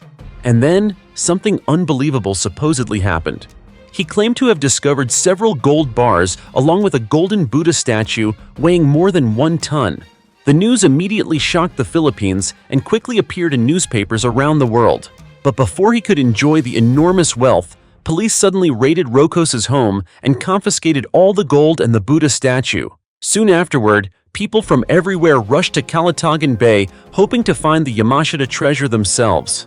Even then, President Ferdinand Marcos became entangled in the story. What shocked many people was that after being accused of corruption and possessing suspiciously enormous wealth, Ferdinand Marcos once claimed that his fortune came from discovering Japanese treasure. Several officials close to him reportedly made similar claims. Yet strangely, no one knew where the gold actually was. The mystery deepened further when the newspaper Mainichi Daily News suddenly published a report claiming that most of the Yamashita treasure was actually hidden beneath the floor of Calatagan Bay, about 70 miles south of Manila. According to the article, the treasure could contain around 800 tons of gold and silver worth approximately $8 billion, not including highly important military documents. But the story did not end there. Later, public attention shifted to Fort Santiago, one of the Philippines' most famous historical landmarks. An elderly man who had been imprisoned there by Japanese forces in 1944 revealed to presidential advisor Emmanuel Soriano that he had once been forced to help bury 140 chests of Japanese gold beneath the fortress. He even drew a map showing the treasure's supposed location and claimed the gold could be worth as much as $700 billion. The revelation stunned the Philippine government. In 1988, President Corazon Aquino secretly authorized an American expedition team to excavate beneath Fort Santiago in search of the Yamashita treasure. In a later report, the expedition claimed to have discovered evidence pointing to nearly 400 tons of gold. But then tragedy suddenly struck. During the tunnel excavation, part of the structure collapsed, burying 2 workers alive underground. The incident immediately sparked public outrage across the Philippines, and the entire treasure hunting operation was exposed. Eventually, the Philippine Congress decided to completely ban all Yamashita treasure hunting activities throughout the country. Even so, the strange story never truly disappeared. At times, the treasure is said to be hidden in Calatagan Bay. Other times, rumors claim it lies beneath Fort Santiago, and there are even stories suggesting the treasure was secretly moved overseas long ago. All these mysteries have made the Yamashita treasure almost impossible to resist. And even today, somewhere in the Philippines, there are still people quietly digging through deep jungles, diving beneath the ocean floor, or excavating beneath ancient structures, hoping that one day they will become the first person to truly lay hands on the greatest gold treasure in Asian history. So what do you think? Do you believe the treasure will ever truly be discovered and brought into the light? And if it is, how much do you think the treasure would actually be worth? Leave a comment below and share your thoughts with everyone. Massive underground city beneath the Giza pyramids, the shocking discovery that could rewrite the history of ancient Egypt. For thousands of years, people have believed that Egypt's Giza plateau was simply the site of the 3 famous pyramids built by the ancient pharaohs. But now, a controversial new theory has emerged, and if it turns out to be true, the entire history of humanity may need to be rewritten from the ground up. Imagine this. More than 2,000 feet beneath Egypt's scorching desert sands, there could be an enormous network of structures unlike anything ever discovered before. Not just a few small chambers, but an entire underground mega-complex connecting the Giza pyramids together like a secret city buried for tens of thousands of years. Just hearing that is enough to send chills down your spine, isn't it? The story began when a team of scientists from Italy released new research data related to the Giza complex, located west of Cairo, Egypt's capital. This is the home of the 3 famous pyramids, Khufu, Khafra, and Menkaure, as well as the mysterious Great Sphinx. For centuries, these monuments have puzzled the world because no one truly knows exactly how the ancient Egyptians built them. Massive stone blocks were fitted together with astonishing precision, and the structures themselves appear to align almost perfectly with celestial constellations in the night sky. And now, the mystery may have become even more unsettling.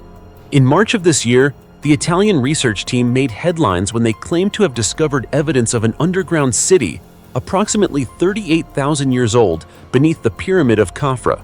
The announcement immediately sparked intense controversy throughout the archaeological community. Many experts argued that such a claim was completely implausible, since conventional history places the rise of ancient Egyptian civilization at only about 4,500 years ago. Among the strongest critics was renowned Egyptian archaeologist Dr. Zahi Hawass. He argued that current ground-penetrating radar technology is simply incapable of scanning hundreds of meters beneath the Earth's surface in the way the researchers claimed. However, what has made the situation even more controversial is that the research team has recently released additional data related to the Pyramid of Menkaure, the smallest of the three main pyramids at Giza. According to Filippo Biondi, a radar specialist at the University of Strathclyde in Scotland and co-author of the study, the analysis suggests there is a 90% probability that pillar-like structures exist beneath Menkaure, similar to those previously identified beneath Khafra. He explained that tomography scans and radar data appear to reveal cylindrical structures extending hundreds of meters underground. Some of these structures seem to be surrounded by spiral formations resembling enormous staircases. Beneath the Pyramid of Khafra alone, these columns are estimated to extend for more than 2,000 feet. Because Menkaure is smaller than Khafra, the researchers believe there may be fewer columns beneath it, but that they are still part of the same interconnected system. What makes this especially intriguing is Biondi's suggestion that the pyramids of Giza may be only the visible portion of a vast underground infrastructure network. In other words, what humanity has seen for thousands of years may merely be the tip of the iceberg. The real secret could lie beneath the ground. Naturally, mainstream archaeology has not accepted this hypothesis. Many experts argue that the research team has not yet released sufficient scientific data and that the findings have not undergone formal peer review in respected academic journals. Nevertheless, the Italian researchers remain confident. They insist they are continuing to gather evidence and believe they have uncovered something truly extraordinary. The theory goes even further. The team suggests that these mysterious structures may have been built by a highly advanced prehistoric civilization that existed roughly 38,000 years ago. According to their hypothesis, this civilization was wiped out by a global catastrophe, possibly a comet impact that struck Earth around 12,800 years ago. The massive floods that followed may have erased nearly all traces of this civilization, leaving behind only fragments of memory preserved through ancient myths and religious traditions. Dr. James Kennett, a geologist at the University of California, Santa Barbara, is among the supporters of the comet impact hypothesis. He argues that the mysterious disappearance of the Clovis culture in North America may be directly connected to such a cosmic catastrophe. Kennett also points to Abu Huraira in Syria, located approximately 1,000 miles from Giza, where scientists have discovered evidence that may be linked to extremely high temperatures generated by a celestial impact event.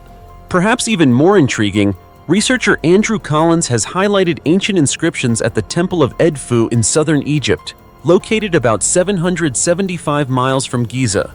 These texts describe a great flood that destroyed the first ones, a mysterious civilization said to have existed before the ancient Egyptians. According to Collins, references to a hostile serpent found within the inscriptions may represent an ancient attempt to describe a comet descending toward Earth, bringing darkness and catastrophic floods that overwhelmed the world. At this point, no one can say with certainty whether the Italian research team is right or wrong. But one thing is certain: the deeper researchers dig beneath Giza, the more mysterious human history becomes.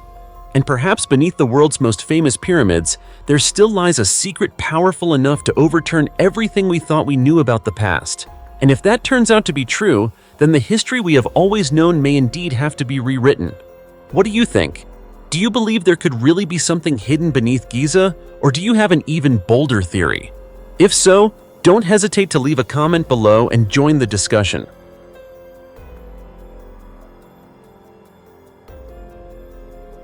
The 1,600-year-old tomb of the king who founded a legendary Maya city. Did you know that our world is full of fascinating mysteries, secrets that seem to have been buried forever beneath the layers of time?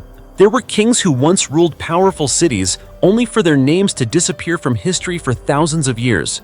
And there are discoveries so elusive that archaeologists have spent decades pursuing them before finally uncovering the truth. To illustrate this, we're going to explore one of the most important archaeological discoveries related to the Maya civilization in recent decades. Hidden deep within the tropical forests of Central America lies an ancient tomb containing the remains of the king who laid the foundation for one of the most powerful city-states in Maya history. And remarkably, it took archaeologists 40 years of relentless research before they were finally able to locate his final resting place. The discovery was made at Caracal, an ancient Maya city located in the modern-day nation of Belize in Central America. Today, Caracal is considered one of the largest and most important archaeological sites ever associated with the Maya civilization. However, don't be mistaken. The name Caracal was not the city's original name. The site was given that name by two American archaeologists, husband and wife team Diane Chase and Arlen Chase of the University of Houston, after they discovered and began studying the location about 40 years ago. In Spanish, Caracal means snail. The unusual name was inspired by the network of winding ancient roads that twist across the landscape like enormous snail shells. Later research revealed that the ancient Maya actually called the city Uxwitza, meaning three water hills, a name deeply rooted in the spiritual beliefs and traditions of this ancient civilization. It was here, after decades of continuous excavation and research, that the archaeological team led by Diane Chase and Arlen Chase recently announced what is considered the most important discovery in the history of Caracal research. They had found the tomb of Tekab Chak, the founding king of Caracal and the ruler believed to have guided the city into its first period of prosperity. According to the University of Houston, this is the first royal tomb at Caracal in which archaeologists have been able to confidently identify the individual buried inside. That fact alone makes the discovery a major milestone in Maya archaeology. The tomb is approximately 1,600 years old, transporting us back to the earliest centuries of the ancient Maya civilization. Inside the resting place of the city's founder, archaeologists uncovered an extraordinary collection of treasures that had remained remarkably well preserved for more than a millennium and a half. Among the discoveries were finely crafted ceramic vessels, intricately carved bone artifacts, rare seashells, tubular jade beads, and a stunning jade mosaic mask. Even more fascinating, one of the ceramic vessels depicts a Maya king holding a spear while receiving offerings from his subjects. Another vessel portrays Ekchua, the Maya god who served as the patron deity of merchants, surrounded by numerous sacred offerings.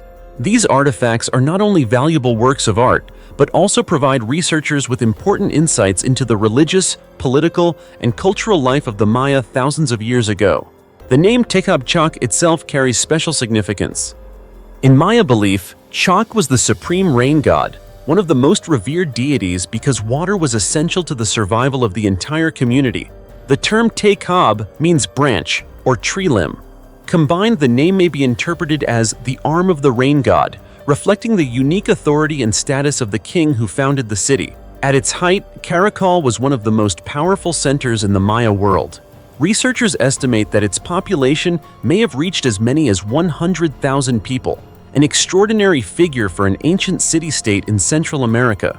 Unlike unified empires, the Maya civilization consisted of numerous independent city-states, each functioning as its own kingdom with its own rulers and administrative systems.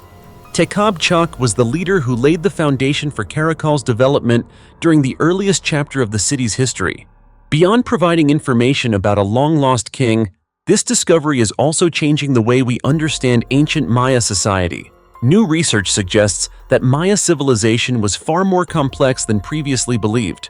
Archaeologists have mapped thousands of agricultural terraces, numerous elevated roadways, and hundreds of water reservoirs located in areas that were not occupied by the elite class. This evidence suggests that access to water and other vital resources was not entirely controlled by the ruling elite, as researchers once assumed. That's a fascinating secret, and perhaps one that very few people ever expected to discover. Wouldn't you agree? 2,000-year-old jar still containing liquid. What was inside sent chills down scientists' spines. Imagine this for a moment.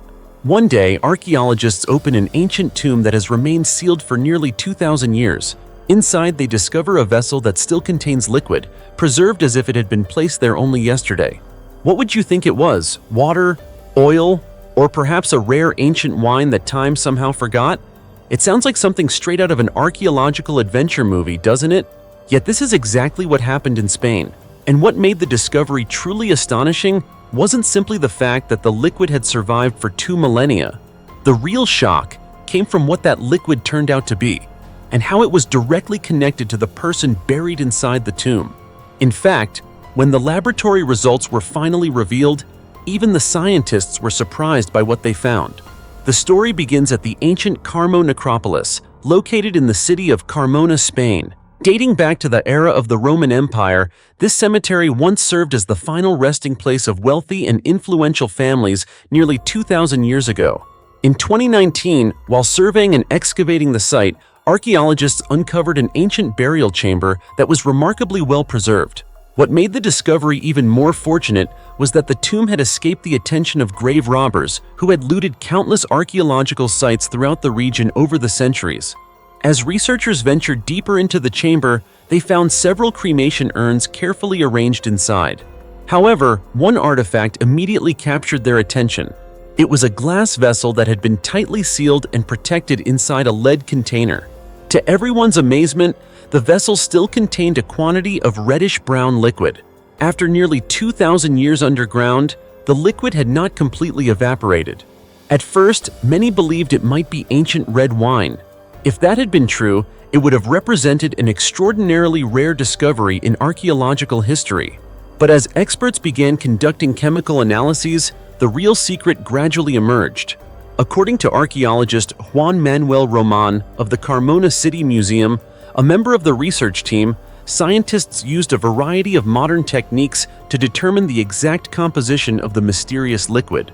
The results revealed the presence of polyphenols, antioxidant compounds commonly found in grape skins and considered a characteristic marker of wine. This confirmed that the liquid inside the vessel was indeed wine. But the story was far from over.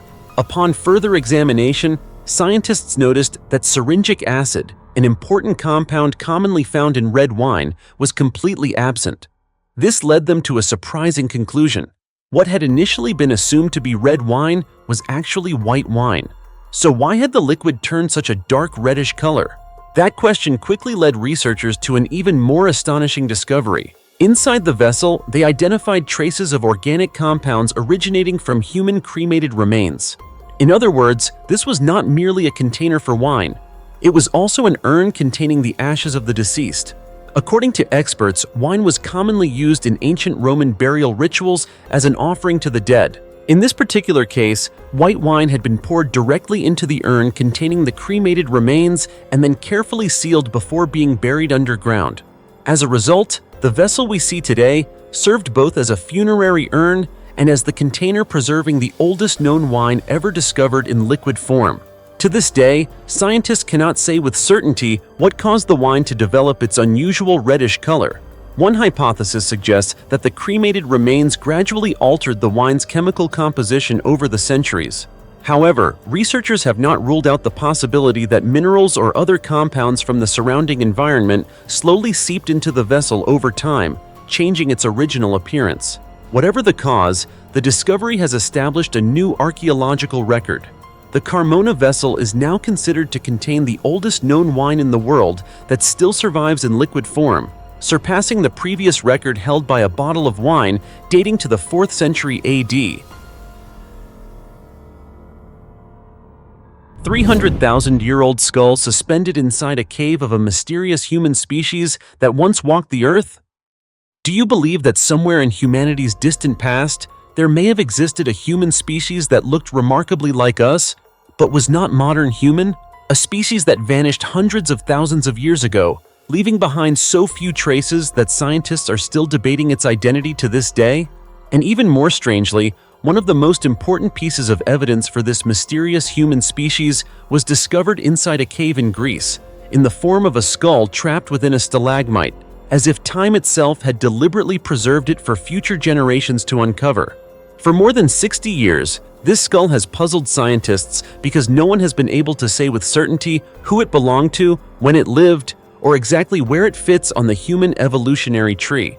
Now, after decades of research, a new study has revealed additional astonishing clues, bringing us one step closer to answering questions about one of the most mysterious human ancestors ever to walk the earth.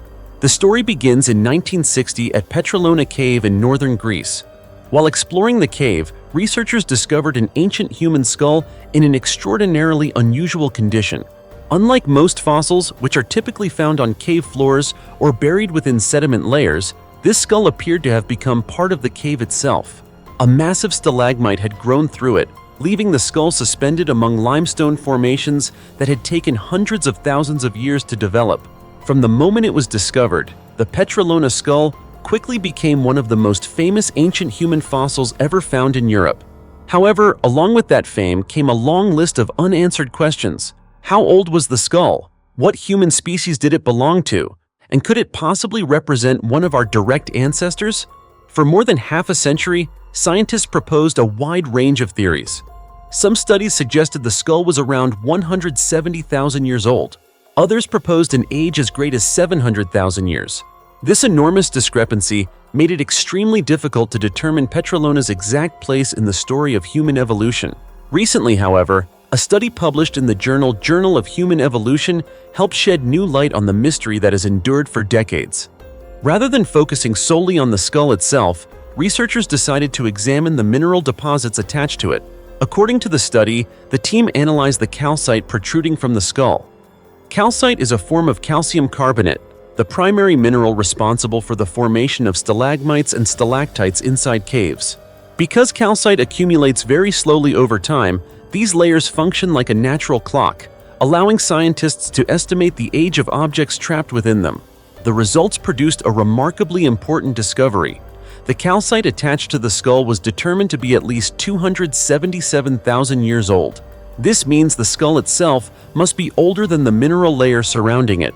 After calculating the growth rate of calcite within the cave, researchers estimated that the skull may have remained inside the cave for approximately 30,000 years before becoming encased and permanently trapped by the growing mineral deposits. Based on these findings, they concluded that the Petrolona skull is roughly 300,000 years old. This represents a major milestone because it significantly narrows down the time period during which the skull's owner lived while providing valuable new data for the study of human evolution. Yet age is only part of the mystery. The larger question remains, who was the owner of this skull? When scientists examined its structure, they noticed that it possessed many features strikingly similar to those of Homo sapiens, or modern humans. The overall shape of the skull, certain facial characteristics, and aspects of its brain case all show notable similarities to people living today. However, the new research suggests that Petrolona was not a Homo sapiens individual. Instead, scientists argue that it most likely belonged to a different human species that lived during a crucial transitional period in human evolutionary history. This conclusion has reignited scientific debate. Some experts believe the Petrolona individual may represent a direct ancestor of modern humans, a member of an ancient human lineage that ultimately contributed to the emergence of Homo sapiens. Others argue that it belonged to a closely related species that followed its own evolutionary path and eventually disappeared from history. But as you can see, regardless of which theory proves correct, the Petrolona skull remains one of the most important human fossils ever discovered in Europe. The 500-year-old lost ship carrying a massive treasure that emerged from the Namibian desert. Imagine this for a moment. What if one day, while working in a barren desert, you uncovered not diamonds or valuable minerals, but an ancient ship loaded with gold that had been missing for nearly 500 years? How do you think that would feel? It sounds almost unbelievable, doesn't it? In fact, many people would probably say it sounds more like a Hollywood adventure movie than a real event. Yet remarkably, this story actually happened. And what makes this discovery so extraordinary is not merely the enormous quantity of gold that was found. The ship itself had long been one of the great mysteries of maritime history. For centuries, no one knew where it had gone, what had happened to it, or where its remains might be found. Then, after nearly half a millennium buried and forgotten, it resurfaced in the last place anyone expected, beneath the sands of the coastal desert of Namibia, a country located in southwestern Africa. The story began in 2008, when a group of diamond miners was working along Namibia's coastline. While using heavy machinery to clear sand in search of new diamond deposits, they unexpectedly uncovered pieces of wood and metal buried deep underground. At first, no one suspected these weathered objects were of any particular importance. However, as excavation work expanded, more unusual traces began to appear, prompting archaeologists and maritime historians to investigate. What they discovered next astonished the entire world. Beneath the scorching desert sand lay the remains of a massive ancient ship. After extensive research and comparisons with historical records, experts concluded that the wreck was the Bom Jesus, a Portuguese merchant vessel that had mysteriously disappeared during the 16th century.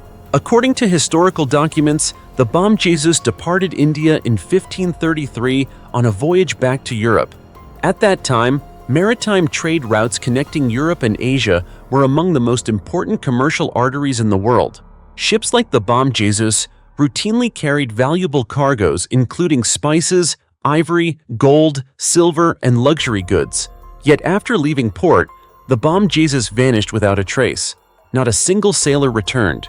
No distress signal was ever recorded. The ship seemed to have been swallowed by history itself. For centuries, the fate of the Bom Jesus remained an unsolved mystery. It was not until the discoveries beneath the Namibian desert were publicly announced in 2016 that the mystery finally began to unravel. According to experts, the vessel most likely encountered disaster while traveling along Namibia's coastline. The region is notorious for its dangerous ocean currents, dense fog, and deadly rocky reefs. Researchers believe the Bom Jesus struck submerged rocks and quickly sank. The vessel capsized and disappeared beneath the waves, taking its entire cargo and crew with it. But the strangest part of the story came afterward. Over time, geological changes gradually transformed the area where the ship had sunk. For centuries, sand continued to accumulate, eventually turning what had once been part of the seafloor into a section of today's coastal Namibian desert. This unusual process accidentally preserved both the shipwreck and its treasure for nearly 500 years. During excavation, experts recovered hundreds of fragments from the vessel along with countless valuable artifacts. However, the discovery that amazed everyone most was a treasure chest containing more than 2,000 gold coins. At the time of its discovery, the gold was estimated to be worth approximately $12.5 million. Many researchers believe the treasure survived intact because of an extraordinary stroke of luck. When the ship sank, part of the vessel's structure collapsed directly onto the area where the treasure was stored. The wood and metal debris effectively created a protective shield that safeguarded the gold-filled chests from outside disturbances for hundreds of years. Yet the gold was only one small part of the story. Archaeologists also uncovered more than 5,000 additional artifacts inside the wreck. Among them were copper bowls, pewter dining sets, muskets, navigational compasses, swords, ivory tusks, anchors, and numerous everyday objects used by the crew. Every artifact recovered serves as a puzzle piece that transports us back to the 16th century. From worn navigational instruments to simple eating utensils, each object tells a story about the people who sailed the oceans nearly 500 years ago. Who were they? What was life like aboard the ship during the long journey from India back to Europe? What happened during the final hours before the vessel disappeared beneath the sea? To this day, many of those questions remain unanswered. But the discovery of the Bom Jesus has opened the door to one of the most important maritime archaeological investigations in the world. And perhaps somewhere within the sands of Namibia, more secrets from this lost voyage are still waiting to be uncovered. The 1,000-year sealed Maya cave has finally been awakened. You know, our world is a fascinating place. There are locations that seem to have been forgotten even by time itself. Places shrouded in darkness for centuries, untouched by human footsteps, untouched by sunlight, and hiding secrets that no one fully understands. Yet sometimes, all it takes is a narrow opening between ancient rock walls to reveal an entire chapter of history that has been buried for ages. And this time, our story takes us to the Yucatan Peninsula in Mexico, a country in North America where archaeologists have recently uncovered a mysterious Maya ceremonial cave containing hundreds of valuable artifacts that may have remained hidden for more than 1,000 years. The cave is known as Balamku, a name that translates to jaguar god. Even the name itself evokes a sense of mystery and power within the spiritual world of the ancient Maya, doesn't it? According to researchers, the cave is located near the famous ancient Maya city of Chichen Itza in Mexico. What makes this discovery especially remarkable is that although the surrounding region has been studied for many years, Balamku remained almost completely untouched and escaped human intrusion for roughly a millennium. That fact alone makes the site an invaluable historical archive. From the very first steps inside the cave, archaeologists realized this was no ordinary cavern. The journey inward was extremely difficult, involving twisting narrow passages, dark corridors, and cracks in the rock so tight that researchers often had to crawl on their stomachs to move forward. Yet it is precisely this challenging terrain that has led experts to believe the cave held special sacred significance for the ancient Maya. In many ancient cultures, the most difficult places to reach were often considered the closest to the divine. For the Maya, caves were viewed as gateways to the underworld, a realm inhabited by gods and ancestral spirits. For that reason, choosing a hidden location like Balamku for religious ceremonies was likely no accident. As researchers ventured deeper into the ceremonial chambers, they encountered a scene that left them astonished. Before them lay hundreds of artifacts, resting exactly where they had been placed centuries ago. The objects appeared almost completely undisturbed by human hands, as though they had been left there only yesterday. According to preliminary surveys, the Balamku cave system contains at least 150 valuable artifacts from the Maya civilization. Among them are numerous ancient pottery vessels, ceremonial containers, ceramic plates, and most notably, approximately 200 incense burners used in religious rituals. These incense burners once played an important role in presenting offerings and prayers to the gods. Every artifact discovered represents another surviving piece of a civilization that was once extraordinarily advanced. The decorative patterns on the pottery, the shapes of the vessels, and the arrangement of the objects may all contain valuable information about the beliefs, culture, and spiritual life of the Maya thousands of years ago.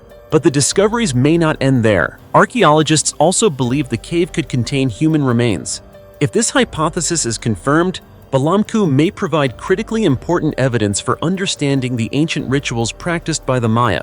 That would mean the cave was not merely a storage place for offerings, but may also have been connected to complex religious ceremonies and sacrificial rites. What excites experts most is the fact that the cave remained almost perfectly preserved for more than 1,000 years. In archaeology, sites that have not been looted or disturbed possess extraordinary value because they allow scientists to study everything within its original context. Every artifact, every layer of soil, and every small trace can tell stories that history never recorded. 3,000 massive stone tombs said to be 25,000 years old in Russia. Have you ever wondered just how intelligent prehistoric humans really were? To explore these questions, today's journey takes us to the magnificent Caucasus Mountains, a vast region situated between Europe and Asia. The Caucasus stretches across several countries, but the remarkable monuments we are discussing are concentrated primarily in the Western Caucasus, within the territory of Russia and the region of Abkhazia. Across an area of approximately 4,630 square miles, archaeologists have documented the existence of roughly 3,000 megalithic tombs, one of the most mysterious prehistoric architectural complexes in the world. These stone tombs are scattered throughout areas near the Russian cities of Gelendzhik, Tuapse, Novorossiysk, and Sochi. From above, they appear to be small stone chambers hidden among forests, hillsides, and valleys. However, it is only when viewed up close that their astonishing construction becomes truly apparent. The Caucasus megalithic tombs were built from enormous stone slabs stacked together with remarkable precision. Each slab weighs several tons, yet they fit together so tightly that there are almost no visible gaps between them. What puzzles researchers is how ancient communities thousands of years ago managed to transport, lift, and assemble these massive stones without the aid of modern machinery. One of the most notable sites is located in the Krasnodar region near the Russian city of Gelendzhik. There, 3 groups of stone tombs were constructed in a straight line along the same hilltop, creating a landscape that is both strange and mysterious. From an archaeological perspective, arrangements along a specific axis often carry spiritual, ceremonial, or astronomical significance. However, the true purpose of this alignment remains unsolved to this day. Upon closer examination, scientists have observed that most of these stone tombs feature a rectangular design. The front side typically contains a circular opening carved through the main stone slab, resembling a doorway leading into the chamber. Surrounding the entrance is a relatively spacious courtyard area. Many experts believe these spaces may once have been used for religious ceremonies or memorial rituals honoring the dead. Interestingly, the decorative carvings found on the tombs are not particularly elaborate. Rather than creating complex artwork, the builders primarily used zigzag patterns, triangles, and concentric circles. Although simple in appearance, these symbols appear repeatedly across numerous structures, suggesting they held special significance for the people who built them. During excavations throughout the archaeological zone, researchers have also uncovered a wide range of valuable artifacts. Alongside ancient human remains, they found pottery dating to the Bronze Age and Iron Age, bronze tools, gold and silver jewelry, and various types of semi-precious stones. These discoveries provide important insights into the daily life, beliefs, and technological capabilities of the communities that once inhabited the Caucasus region. Some artifacts are believed to date back to extremely ancient periods, and according to theories discussed in various studies, the entire complex may be connected to communities that existed roughly 10,000 to 25,000 years ago. This possibility is precisely what has made the stone tombs such a controversial topic within the archaeological community. If the oldest proposed dates were ever confirmed, they would suggest that prehistoric humans possessed levels of social organization and engineering skill far more advanced than previously believed. Unfortunately, many of these structures are now facing the threat of disappearance. Over the centuries, numerous tombs have been damaged by weathering, erosion, and human activity. Some monuments have suffered severe destruction due to a lack of adequate preservation efforts. Every collapsed stone represents the possible loss of another piece of history that has yet to be fully understood. To this day, the megalithic tombs of Russia's Caucasus region remain one of the world's greatest archaeological mysteries. They are not merely burial sites for ancient people. They also stand as evidence of the creativity, organizational ability, and remarkable engineering skills of humans who lived in the distant past. As you can see, the more we learn about these structures, the more we realize that our ancestors may have achieved far more than history has traditionally recorded. Who knows? Among those thousands of ancient stone blocks, there may still be secrets hidden away, secrets powerful enough to completely change the way we understand our own past. And if that's true, wouldn't that be fascinating? 300 mummies in the ear of hell, the terrifying mystery buried in the Lop Nur Desert. There are places in the world whose names alone are enough to send chills down your spine. Vast, desolate lands so unforgiving that even birds seem unwilling to fly over them. Places where wind and sand can erase every trace of life within hours. And then there are locations surrounded by countless legends, stories of mysterious disappearances, and secrets that have never been fully explained. One of those places is Lop Nur, a region often referred to by the haunting nickname, the Ear of Hell. What makes this place so frightening is not only its brutal environment, but also a shocking discovery made there in 2005. More than 300 ancient mummies were found in this barren wasteland, revealing one of the most astonishing archaeological mysteries in Chinese history. Lop Nur is located in the southeastern part of China's Xinjiang Uyghur Autonomous Region. Today, it is an arid desert stretching to the horizon. However, few people realize that thousands of years ago, Lop Nur was once China's second-largest saltwater lake. Its abundant water supported ancient communities and played a crucial role along major trade routes that crossed Asia. But approximately 1,500 years ago, the massive lake gradually dried up completely and was eventually swallowed by the expanding Gobi Desert. If you view Lop Nur from the air or through satellite imagery, you'll notice something unusual. The shape of the region closely resembles a giant human ear. Because of constant wind erosion and shifting terrain, the outline of this ear even changes over time. For that reason, the area earned the nickname the Ear of Hell, a name that is both mysterious and unsettling. Since ancient times, Lop Nur has been surrounded by legends. Many people believe that somewhere beneath its endless sands lay the lost treasures of the ancient kingdom of Laolan, a civilization that once flourished before mysteriously disappearing from history. That belief attracted countless explorers, archaeologists, and treasure hunters to the region. But Lop Nur is not a place where people enter and leave easily. For decades, it has been regarded as a human trap. Numerous expeditions ventured into this desert only to vanish without a trace. These disappearances only added to the growing mystery surrounding the region. Then, in 2005, a team of explorers entered the area to conduct archaeological research. What they found stunned the scientific community. Amid the barren and lifeless landscape, they discovered hundreds of human bodies that had been naturally preserved by the region's extremely harsh climate. In total, approximately 300 ancient mummies were documented in the area. Archaeologists immediately began analyzing DNA samples and studying associated artifacts.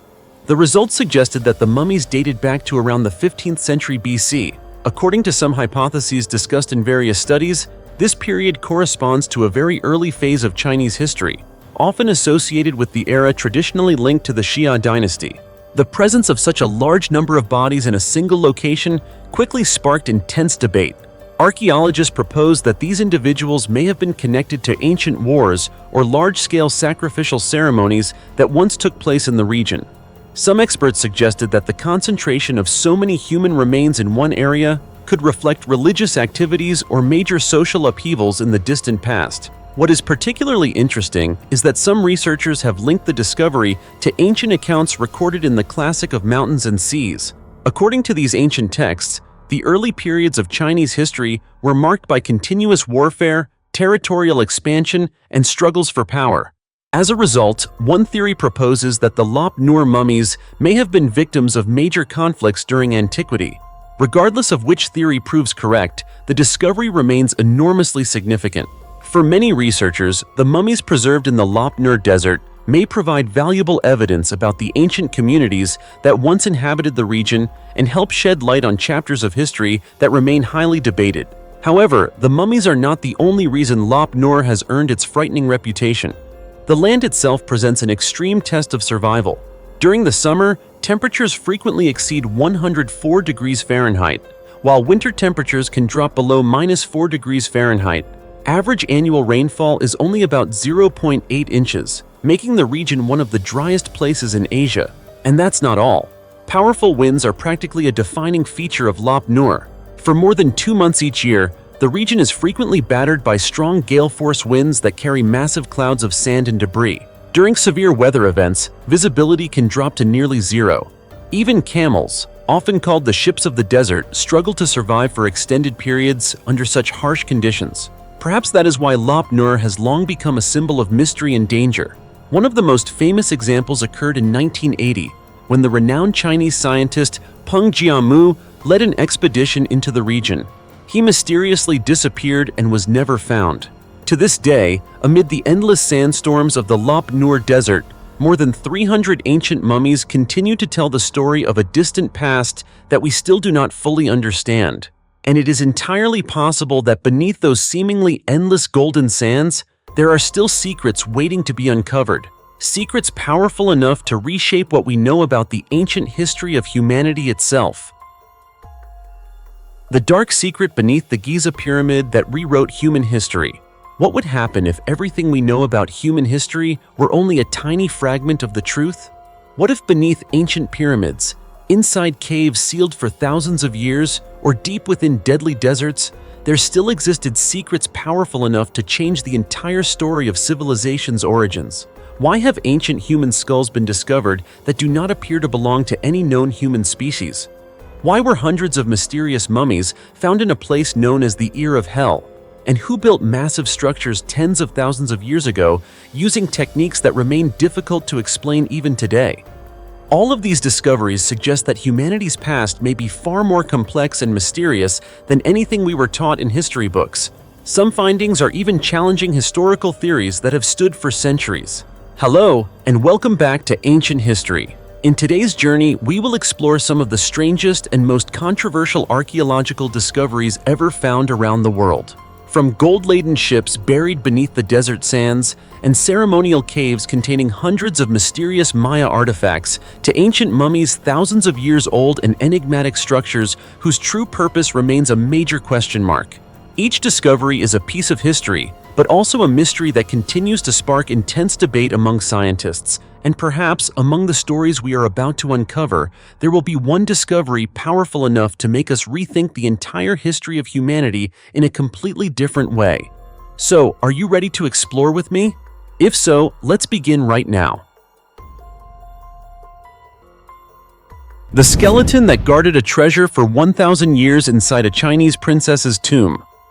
Imagine this. Archaeologists open the sealed entrance to a royal tomb that has remained untouched for more than 1,000 years. Amid the priceless treasures hidden inside, they unexpectedly discover the skeleton of a man sitting silently, as if he had been guarding those riches all this time. Who would you think he was? A loyal servant buried alongside his master? A royal guard carrying out his final duty? Or perhaps a mysterious figure long forgotten by history? If you can't think of an answer, then join me as we explore the mysterious tomb of a princess from ancient China to uncover the truth. The story begins in China, inside the tomb of Princess Yongtai, a famous member of the Tang Dynasty royal family. She was born in 685 and died in 701 at the young age of just 17. Princess Yongtai was also the granddaughter of Wu Zetian, the only female emperor in the history of imperial China. Given her noble status, her tomb was built with extraordinary luxury and grandeur. In fact, many experts believe its level of magnificence rivaled that of the emperor's tombs of the same era. In ancient Chinese culture, funerals for nobles and royalty were elaborate affairs. The higher a person's social status, the greater the number of burial goods placed in the tomb. People believed these items would continue serving their owners in the afterlife. As a result, royal tombs often contained vast quantities of gold, silver, precious jewels, fine ceramics, and other highly valuable artifacts. For that very reason, ancient tombs became attractive targets for grave robbers throughout thousands of years of history. To them, one successful raid could provide enough wealth to live comfortably for the rest of their lives. But grave robbing was also a dangerous gamble. No one knew whether they would find treasure or meet death in the cold darkness beneath the earth. When archaeologists excavated Princess Yongtai's tomb, they encountered a truly strange sight. Inside the ancient burial chamber lay the skeleton of a man. His clothing had almost completely decayed over time. Scattered around his remains were pieces of gold and silver jewelry. Nearby were several axes that had become heavily rusted. However, what caught the experts' attention most was a clearly visible hole in the man's skull. This detail suggested that he had not died from illness or old age. Instead, his death was likely the result of a violent attack. The discovery immediately raised a series of questions among archaeologists. Who was this man? Why was he inside the tomb of a Tang Dynasty princess? And what had happened to him within the tomb over 1,000 years ago? After extensive research, archaeologists finally arrived at a surprising answer. The man was not an official, not a royal guard, and not a relative of the princess. He was, in fact, a grave robber. Based on the artifacts and associated dating evidence, experts determined that he lived during the period between the 5 dynasties and the Song dynasty, several centuries after Princess Yongtai had been buried. It appears that he and his accomplices broke into the tomb with the intention of stealing its treasures, but their plan for quick riches ended in a way no one expected. Researchers believe that after discovering the gold, silver, and jewels, the robbers likely began arguing over how to divide the loot. During the conflict, the man was struck in the head and killed inside the tomb. After his death, the surviving accomplices may have fled or been unable to remove his body. As a result, his skeleton was left behind among the very treasures he had risked his life to obtain. For more than 1,000 years, he remained there in the darkness, an unwilling guardian of riches he never had the chance to possess, until archaeologists finally discovered him. This story is not only a fascinating archaeological discovery, but also a powerful reflection on human greed.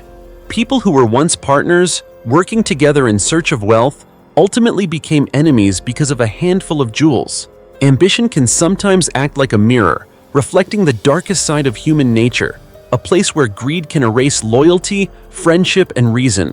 And perhaps that is why, even after more than 1,000 years, the mysterious skeleton in Princess Yongtai's tomb continues to tell future generations a haunting story about treasure, greed, and the price people pay when desire becomes their guide. What do you think? Do you agree with this interpretation, or do you have a different perspective? If so, leave a comment below and let's discuss it together. The 400-year-old time-traveling ship preserved intact beneath the water. A true ghost ship, preserved almost completely intact for 400 years, has been excavated from beneath the Trave estuary in northern Germany, leaving scientists astonished by a once-in-a-lifetime phenomenon that kept it looking as though it had only recently left port. This ship is far more than just an ancient artifact. It is a remarkable testament to the golden age of northern European trade, the Hanseatic era, when powerful merchant leagues dominated the Baltic Sea region from the 13th through the 17th centuries. The discovery began during a routine sonar survey in 2020, when archaeologists detected a mysterious structure buried deep beneath a thick layer of mud at a depth of approximately 36 feet, just outside the mouth of the Trave River where saltwater meets the Baltic Sea. Since then, researchers have conducted 13 separate dives to excavate, examine, and preserve the wreck. The most unusual and rare aspect of the discovery is the way the ship sank. It was not overturned or severely damaged. Instead, it remained upright in the sediment, as though it were still sailing across the surface of the water. This eerie and exceptionally rare sight has sparked numerous theories about how the vessel managed to remain so well preserved for 4 centuries. The most widely accepted explanation involves an extremely rare natural phenomenon. Shortly after sinking, the ship became rapidly covered by a thick layer of fine riverbed mud. This mud acted like protective armor, shielding the vessel from wood-eating microorganisms and other destructive environmental forces. As a result, despite spending hundreds of years submerged in salt water and exposed to harsh conditions, the ship's structure survived in an extraordinarily intact state. It is truly a natural miracle, one that scientists have described as an invaluable time capsule, allowing them to observe the details and construction of an ancient cargo ship with a level of clarity never seen before. The vessel measures approximately 65 to 82 feet in length, was equipped with a mast, and served as a cargo ship from the late Hanseatic period. Most remarkably, archaeologists discovered that barrels of lime, a common building material of the era, were still on board. This suggests that the ship's final voyage was connected to the construction industry, helping researchers recreate a vivid picture of economic life and maritime trade in the Baltic region hundreds of years ago. This discovery not only sheds light on historical mysteries long buried by time, but also provides a rare opportunity for researchers to gain deeper insights into ancient shipbuilding techniques, trade routes, and even the daily lives of the people who lived during that era. More than just an ordinary shipwreck, this vessel is a living time machine, connecting the past to the present. It allows us to directly experience, study, and even imagine the stories that once unfolded across these waters more than 4 centuries ago. From beneath the fine layers of mud at the bottom of the Trav River, this ghost ship delivers a remarkable message. The past is never truly gone. It remains hidden somewhere, waiting for humanity to uncover it and tell its story once again. What other treasures or mysteries might still lie hidden beneath the vast oceans of the world? The journey of discovery is far from over, and it will undoubtedly continue to bring us extraordinary stories. Stories every bit as fascinating as pirate legends and lost treasures.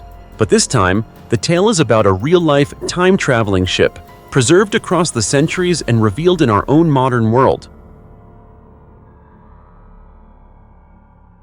230-million-year-old dinosaur fossil discovered for the first time in Zimbabwe. If you could take a journey back in time, which era would you choose to visit? Some people would pick ancient Egypt, while others might be curious about the Roman Empire.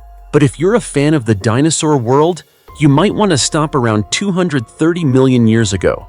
Because at that moment in Earth's history, a small yet fascinating creature roamed across the land that is now modern-day Zimbabwe. And recently, scientists successfully excavated its nearly complete fossil skeleton. This dinosaur had a rather unusual name, Mbyrosaurus rathi. The name combines Mbyre district, the location where the fossil was discovered, and Michael Rath, the paleontologist who first reported prehistoric fossil sites in the region. But don't let the long name overwhelm you, because the most interesting part is the animal itself. Mbyrosaurus rathi stood about 3.3 feet tall and weighed approximately 66 pounds, making it roughly comparable in size to a large modern dog. But don't underestimate it. This dinosaur had a slender body, a long tail, and moved quickly on 2 legs. Most notably, it had a small head with a flexible beak-like mouth, suggesting that it was capable of eating both meat and plants. Insects, young leaves, and tender branches were all likely part of its diet. Few food sources would have challenged this adaptable omnivore. Its diverse diet indicates that it possessed remarkable survival abilities, allowing it to thrive in the harsh climates and environments of the late Triassic period. In fact, Christopher Griffin, the lead author of the study and a researcher at Yale University, described the discovery as a major milestone in paleontology, and that description is far from an exaggeration. Fossils dating back 230 million years are extremely rare, especially in Africa. Before this discovery, fossils from the same period had only been found sporadically in South America and India. This opens the door to a fascinating possibility. Could today's continents once have been connected as a single massive landmass known as Pangaea? The discovery of Emburosaurus rothii in Zimbabwe serves as an important piece of evidence supporting that hypothesis. The dinosaur shares several clear similarities with ancient dinosaur species discovered in Brazil and Argentina. This suggests that early dinosaurs were not confined to a single geographic region. Instead, they may have roamed freely across a world that had not yet been divided into separate continents. Furthermore, the fossil of Emburosaurus rothii helps fill a significant gap in the paleontological record, where evidence of some of the earliest dinosaurs has long been scarce. It is like the final missing puzzle piece that helps complete our picture of the beginning of the age of dinosaurs, the period when these remarkable creatures gradually began to dominate the Earth. And if you're someone who loves exploration and enjoys uncovering ancient mysteries, there's even more good news. The nearly complete skeleton of Emburosaurus rothii is currently on display at the Zimbabwe Museum of Natural History in Bulawayo. It is a place that not only preserves fossils, but also safeguards the story of millions of years of life's evolution on Earth. If you ever have the opportunity, it may be well worth a visit to see this extraordinary discovery for yourself. Olduvai Gorge, the place where the first traces of humanity were found. Have you ever wondered where humans truly began? Before we built massive cities, before we invented the wheel, and before we ventured into space, what were our distant ancestors like? How did they live? And what if there were a place on Earth that preserved the very first chapters of humanity's story? It sounds almost impossible to imagine, doesn't it? Yet such a place really does exist. It is not hidden beneath the pyramids of Egypt, nor is it buried beneath the ruins of some famous ancient city. Instead, it lies amid the wild plains of Africa, where ancient fossils have quietly told a story spanning millions of years. That place is Olduvai Gorge, a site many scientists refer to as the cradle of humankind. Olduvai Gorge is located in northern Tanzania, a country in East Africa. It lies within the famous Ngorongoro Conservation Area and is approximately 93 miles from the city of Arusha. The gorge stretches for about 30 miles across the vast Serengeti Plains. At first glance, it appears to be little more than a dry ravine carved through a remote wilderness, but hidden beneath its ancient sediment layers lies an invaluable treasure trove of evidence about human evolution. Scientists believe that millions of years ago, volcanic activity in the region accidentally created a perfect natural archive. Layers of volcanic ash and sediment preserved fossilized bones, footprints, and tools left behind by our ancestors over countless generations. This unique combination of circumstances transformed Olduvai into one of the most important archaeological sites in the world. There is a fascinating story often shared among anthropologists that illustrates this significance. In 1910, German scientist Wilhelm Kattwinkel traveled to East Africa on an expedition to study African sleeping sickness. According to a famous tale, while chasing a beautiful butterfly near the rim of the Ngorongoro crater, he slipped and fell into a gorge. When he regained consciousness, he supposedly found himself surrounded by fossilized bones and ancient stone tools. While this story is probably more legend than fact, it is true that during 1910 and 1911, Kattwinkel recognized the tremendous archaeological potential of the area and introduced it to the scientific community. Interestingly, the name Olduvai itself originated from a misunderstanding. The local Maasai people referred to a common plant in the area as Oldupai. When researchers recorded the name, it was accidentally changed to Olduvai, and that version has remained in use ever since. However, it was not until the mid-20th century that Olduvai truly became the center of global scientific attention. Two renowned British anthropologists, Louis Leakey and Mary Leakey, devoted years of research to the site. Then, on July 17, 1959, a historic breakthrough occurred. On that day, Louis Leakey was ill and remained at the research camp. Mary Leakey went alone to the excavation site as she normally did. While surveying the area, she discovered an unusual fragment of jawbone containing two remarkably well-preserved teeth. It did not resemble a modern human, yet it was also unlike any known ape species. Over the following days, scientists continued excavating and assembling additional fossil fragments. Eventually, they reconstructed a nearly complete skull that became known by the nickname Nutcracker Man. Initially, the fossil was classified as Zinjanthropus. However, after further research, it was identified as Paranthropus boisei, an ancient hominin species that lived approximately 1.75 million years ago. The discovery sent shockwaves through the scientific world, but even more astonishing findings were still to come.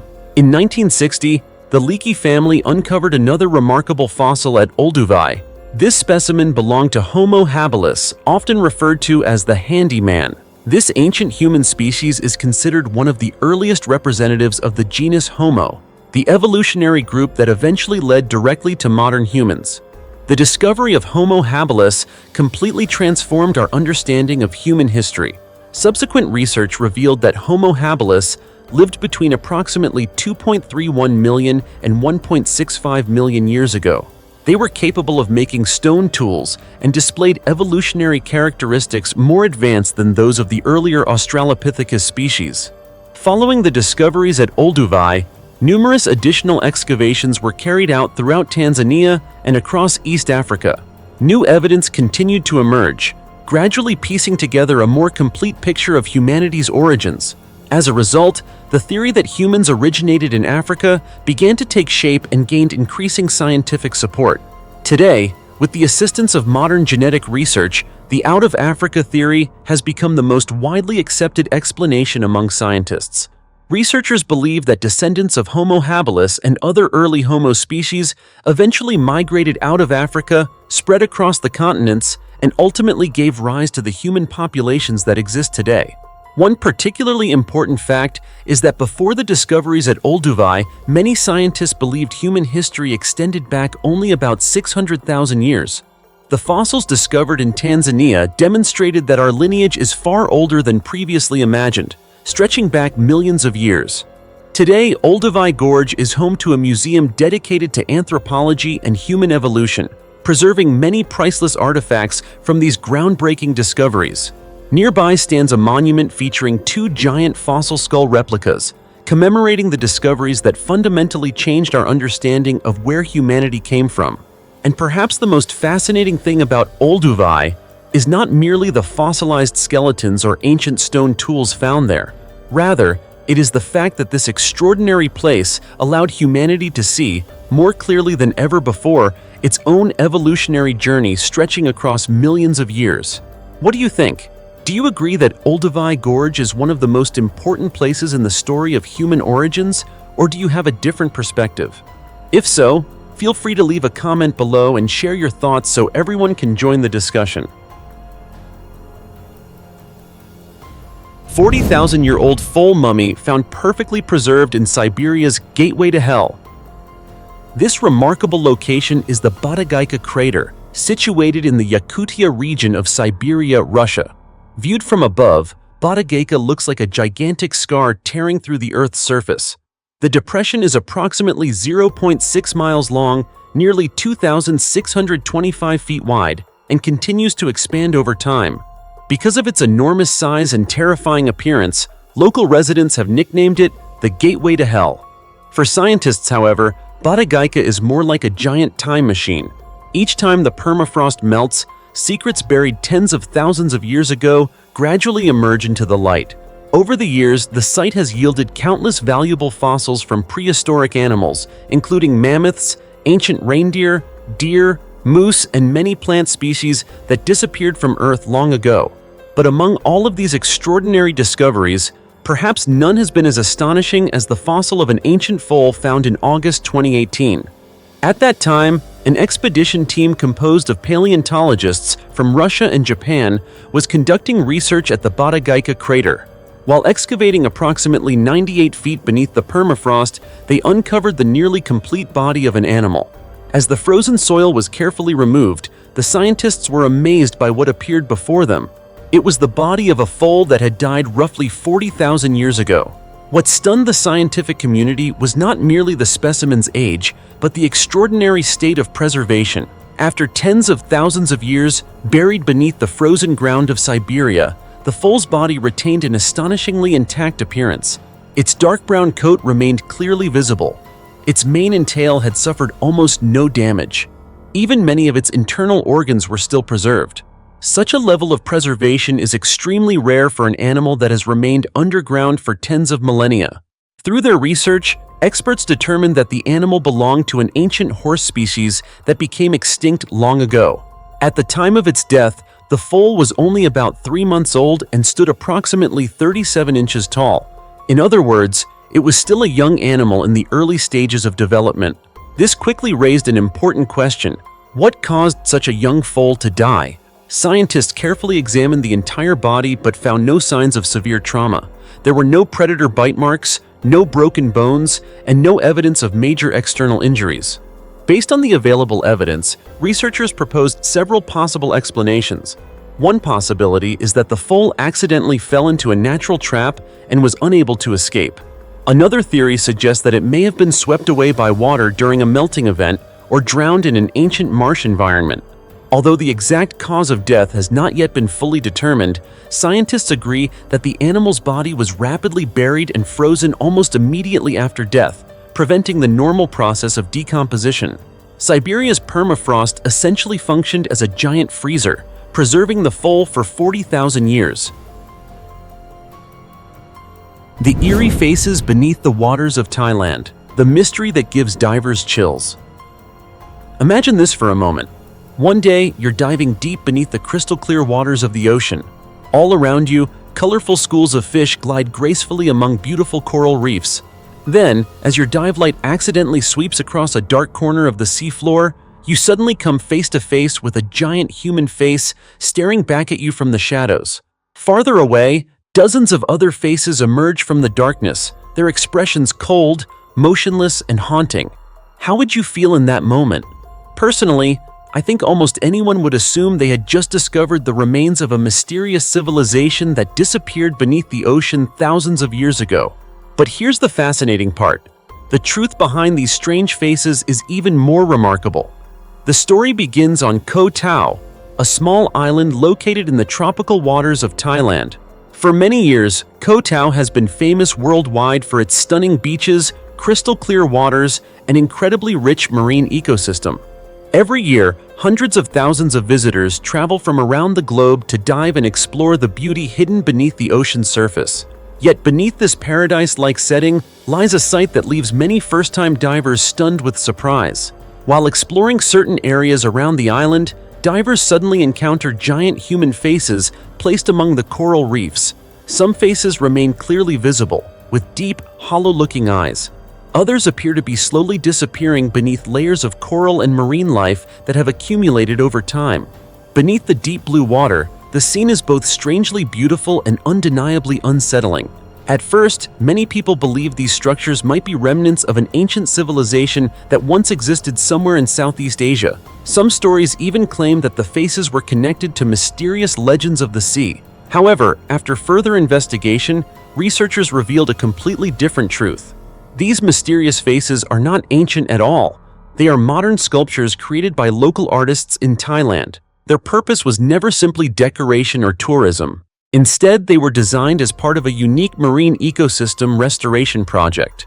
The project began after an unfortunate incident in the waters surrounding Koh Tao. A sunken fishing vessel caused significant damage to several coral reefs in the area. Coral reefs, often referred to as the lungs of the ocean, and home to countless marine species, suffered severe impacts as a result. In response, environmental conservationists and local artists joined forces to create underwater sculptures that could help support ecological recovery. The statues and faces were placed on the seafloor to provide a foundation for new coral growth, while also creating habitats that would attract fish and other marine creatures back to the area. Among all these artworks, the most striking is the face of a drowned man. This particular sculpture is also the one that many divers find the most haunting when they first encounter it. Under the dim and filtered light of the ocean, the face appears almost like a silent witness, telling the story of the damage humanity has inflicted upon nature. But if you look deeper, these sculptures were never intended to frighten anyone. On the contrary, they carry a profoundly meaningful message. The artist wanted to remind people that the ocean is a living system that deserves protection and care. Just like human beings, coral reefs can be injured, weakened, and even disappear if they are not properly protected. Each face beneath the sea has therefore become a symbol of the connection between humanity and nature. They remind us that every human action leaves an impact on the environment. an 8,000-year-old shipyard beneath the seafloor, shocking evidence of a prehistoric civilization. Hidden deep beneath the cold seafloor, an ancient wooden structure is revealing an astonishing story about skilled craftspeople who lived thousands of years before us. Even more remarkable, it remained undisturbed beneath the sea for 8 millennia before being discovered. The story began in mid-August 2025, when archaeologists from the Maritime Archaeological Trust announced an extraordinary discovery on the seabed near the town of Yarmouth on England's Isle of Wight. At a depth of approximately 36 feet beneath the water's surface, they uncovered what is believed to be the oldest known shipyard ever discovered in the world. At first glance, the find appeared relatively simple. It consisted of a section of wooden flooring made up of roughly 60 to 70 large and small timber pieces stacked in multiple layers. However, as researchers conducted a more detailed examination, they quickly realized that this was not a natural formation. Every piece showed clear signs of human workmanship. To determine its age, specialists used radiocarbon dating along with tree ring analysis. The results stunned the archaeological community. The timbers were found to be around 8,000 years old, dating back to the Middle Stone Age, long before the emergence of the world's first major civilizations. Interestingly, clues pointing to this discovery had existed for years. As early as the 1990s, local fishermen working off the coast of the Isle of Wight repeatedly pulled ancient wooden planks and unusually shaped hard stones from the seafloor. Some of these artifacts resembled prehistoric tools. These scattered discoveries led archaeologists to suspect that the area may once have been inhabited or used by humans thousands of years ago. However, it took decades of surveys using advanced technology and large-scale underwater expeditions before researchers could confirm that the site was indeed the remains of an ancient shipbuilding workshop. What astonished experts the most was the technical skill demonstrated by these prehistoric craftspeople. Upon close examination, the wooden pieces showed no signs of crude workmanship.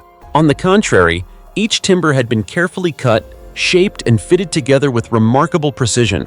The surviving evidence suggests that these ancient people possessed an advanced understanding of woodworking. They knew how to select suitable materials and process timber for constructing watercraft. Think about that for a moment. At that time, humans had no knowledge of metalworking. They had no power saws, steel chisels, or any modern tools, yet they managed to create wooden structures of such high quality that they continue to surprise scientists today. What does that tell us?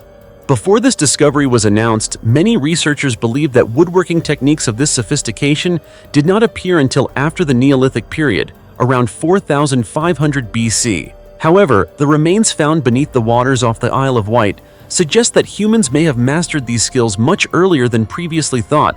In fact, archaeology has uncovered several extremely ancient boats in the past. One example is a vessel approximately 10,000 years old discovered in the Netherlands. However, evidence of where such boats were actually built has been exceedingly rare. That is why the shipyard remains found on the Isle of Wight are so significant. This discovery is not merely evidence of a single boat. It points to the existence of an entire production site where prehistoric craftspeople may have worked, built vessels, and possibly repaired watercraft used for travel along rivers and coastal waters. Scientists have also noted that when this structure was built, the Isle of Wight was not yet an isolated island as it is today. At that time, the area was part of a broad valley connected to mainland Britain. Rivers and surrounding waterways created ideal conditions for transportation, trade, and resource gathering. This means that prehistoric people may have relied on boats far more frequently than we once believed. They may not have been merely simple hunter-gatherer groups. The secret tunnel beneath a Mayan pyramid, a gateway to a lost sacrificial ritual? The story begins at the archaeological site of Chichen Itza, located on Mexico's Yucatan Peninsula. It was one of the most important centers of the ancient Maya civilization and is home to the famous Pyramid of Kukulkan. According to historical records, Spanish explorers during the conquest of the Americas documented the existence of this massive structure in the early 16th century. Since then, Kukulkan has become the subject of study for generations of archaeologists around the world. Although it has been researched for decades, the pyramid continues to reveal surprising new discoveries. One of the most remarkable findings recently announced by archaeologists is the existence of a secret tunnel hidden deep within the structure. According to experts, the tunnel is believed to lead to a special underground water-filled cave known as a cenote.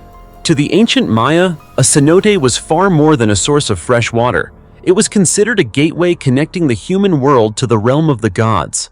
Numerous archaeological discoveries have previously shown that the Maya conducted sacrificial ceremonies at these sacred sinkholes. What makes this discovery even more fascinating is that, for many years, archaeologists only knew about the existence of an underground cenote beneath the Kukulkan complex through geological evidence. However, they had never found a direct route leading to it. As a result, the discovery of this secret tunnel has opened new possibilities for answering long-standing questions about Maya religion and spiritual life. To carry out the research, specialists from the Great Mayan Aquifer Project, led by archaeologist Guillermo de Anda, used modern ground-penetrating radar technology. The system sends electromagnetic signals through the thick layers of stone inside the pyramid and records the reflected signals to create detailed maps of the structures hidden below. After analyzing the data, scientists discovered a concealed passage running through a smaller structure known as the ossuary. Although the tunnel was sealed off long ago, radar images suggest that it once served as an important connection within the entire network beneath the pyramid. Isn't that incredible? A structure built more than 1,000 years ago still contains spaces that no modern human has ever entered. It shows just how little we still understand about what the Maya created. According to archaeological studies, the Pyramid of Kukulkan was constructed sometime between AD 900 and AD 1100. It served as the central monument of Chichen Itza and was named after Kukulkan, the famous feathered serpent deity of Maya mythology. According to ancient legends, Kukulkan was a gigantic divine being that lived within caves, and the appearance of this god was often associated with earthquakes and other extraordinary natural phenomena. What is particularly noteworthy is that before the discovery of the secret tunnel, scientists uncovered a massive sinkhole directly beneath the pyramid in 2015. This revelation raised concerns among many experts because a large underground river exists below the sinkhole. If the geological structure changes over time, the water could potentially affect the pyramid's foundation and create a risk of instability for the entire monument. Surveys revealed that the sinkhole beneath Kukulkan measures approximately 82 to 115 feet in diameter and reaches depths of up to 66 feet. Furthermore, this underground water-filled cavern is believed to be connected to several other sinkholes located north, west, and east of the pyramid, forming a complex geological network beneath Chichen Itza. It is this mysterious underground network that has captured the attention of researchers. If the tunnel truly leads to the sacred cenote, it could provide valuable insight into how the Maya organized religious ceremonies, conducted sacrificial rituals, and integrated their architecture with their spiritual beliefs. Isn't that fascinating? The mysterious 20-foot skeleton washed ashore in Russia leaves scientists baffled. It was a cold morning on a remote coastline in Russia. The waves rolled steadily onto the shore, and strong ocean winds carried a biting chill through the air. Everything seemed perfectly ordinary. Then, amid this seemingly normal scene, a group of soldiers suddenly spotted a massive object exposed on the beach. As they approached, they were stunned. What lay before them was not the carcass of a familiar whale or any ordinary marine animal. Instead, it was the skeleton of a bizarre creature unlike anything they had ever seen. Measuring nearly 20 feet in length, it possessed terrifyingly sharp teeth, and most strangely of all, parts of its body appeared to still be covered with a layer of hair or fur. The sight immediately brought to mind the prehistoric monsters that once ruled the earth millions of years ago. This shocking discovery occurred in early December 2023 in the Sakhalin region, a large island located in eastern Russia along the Pacific Ocean. While carrying out a coastal patrol, soldiers accidentally came across the strange skeleton lying on the sand. Within a short time, images of the mysterious creature spread across news outlets and social media, attracting the attention of both scientists and people fascinated by unexplained mysteries. What amazed people was not only the skeleton's enormous size, but also its highly unusual appearance. At roughly 20 feet long, with an elongated skull and razor-sharp teeth, the creature looked more like something from a science fiction movie than a real animal. Many people who saw the first photographs immediately speculated that it might be the remains of a prehistoric sea monster returned to the surface after thousands of years resting on the ocean floor. Other theories even link the discovery to legends of mysterious creatures that are said to inhabit unexplored regions of the deep sea. Scientists, however, tend to approach such claims with greater caution.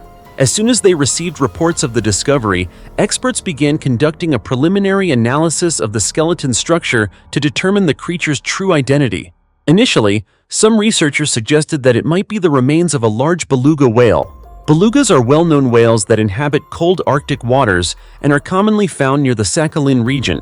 However, after examining the bones and teeth more closely, specialists noticed several characteristics that did not fully match the anatomy of a beluga whale. What surprised them most was that the skeleton appeared to share certain features more commonly associated with land animals than marine creatures. That detail alone raised a whole new series of questions. If it was not a whale, then what was it? Could it be an extremely rare deformity of a known species? Or perhaps the remains of a creature never before documented by science? Isn't that fascinating? We live in an age of satellites, submarines, and artificial intelligence, yet the ocean still holds countless secrets that humanity has not fully uncovered. In fact, more than 80% of the world's ocean floor remains unexplored in detail. That means surprising discoveries like this could happen at any time. Scientists also point out that this is far from the first time strange creatures have appeared on beaches around the world. Back in 2013, for example, local fishermen in Villaricos, a coastal town in Spain, discovered the remains of a creature with an extremely unusual appearance. The incident attracted large crowds of curious onlookers. Because authorities were concerned about potential public health risks and the creature's origin could not be determined, local officials decided to bury the carcass as a precaution. Even today, however, its true identity has never been completely established. As you can see, the ancient world is full of fascinating mysteries, isn't it? Which of the discoveries we covered today impressed you the most? Let us know in the comments below, and don't forget to give ancient history a like and subscribe so you won't miss any future discoveries and mysteries. Thanks for watching, and we'll see you in the next video.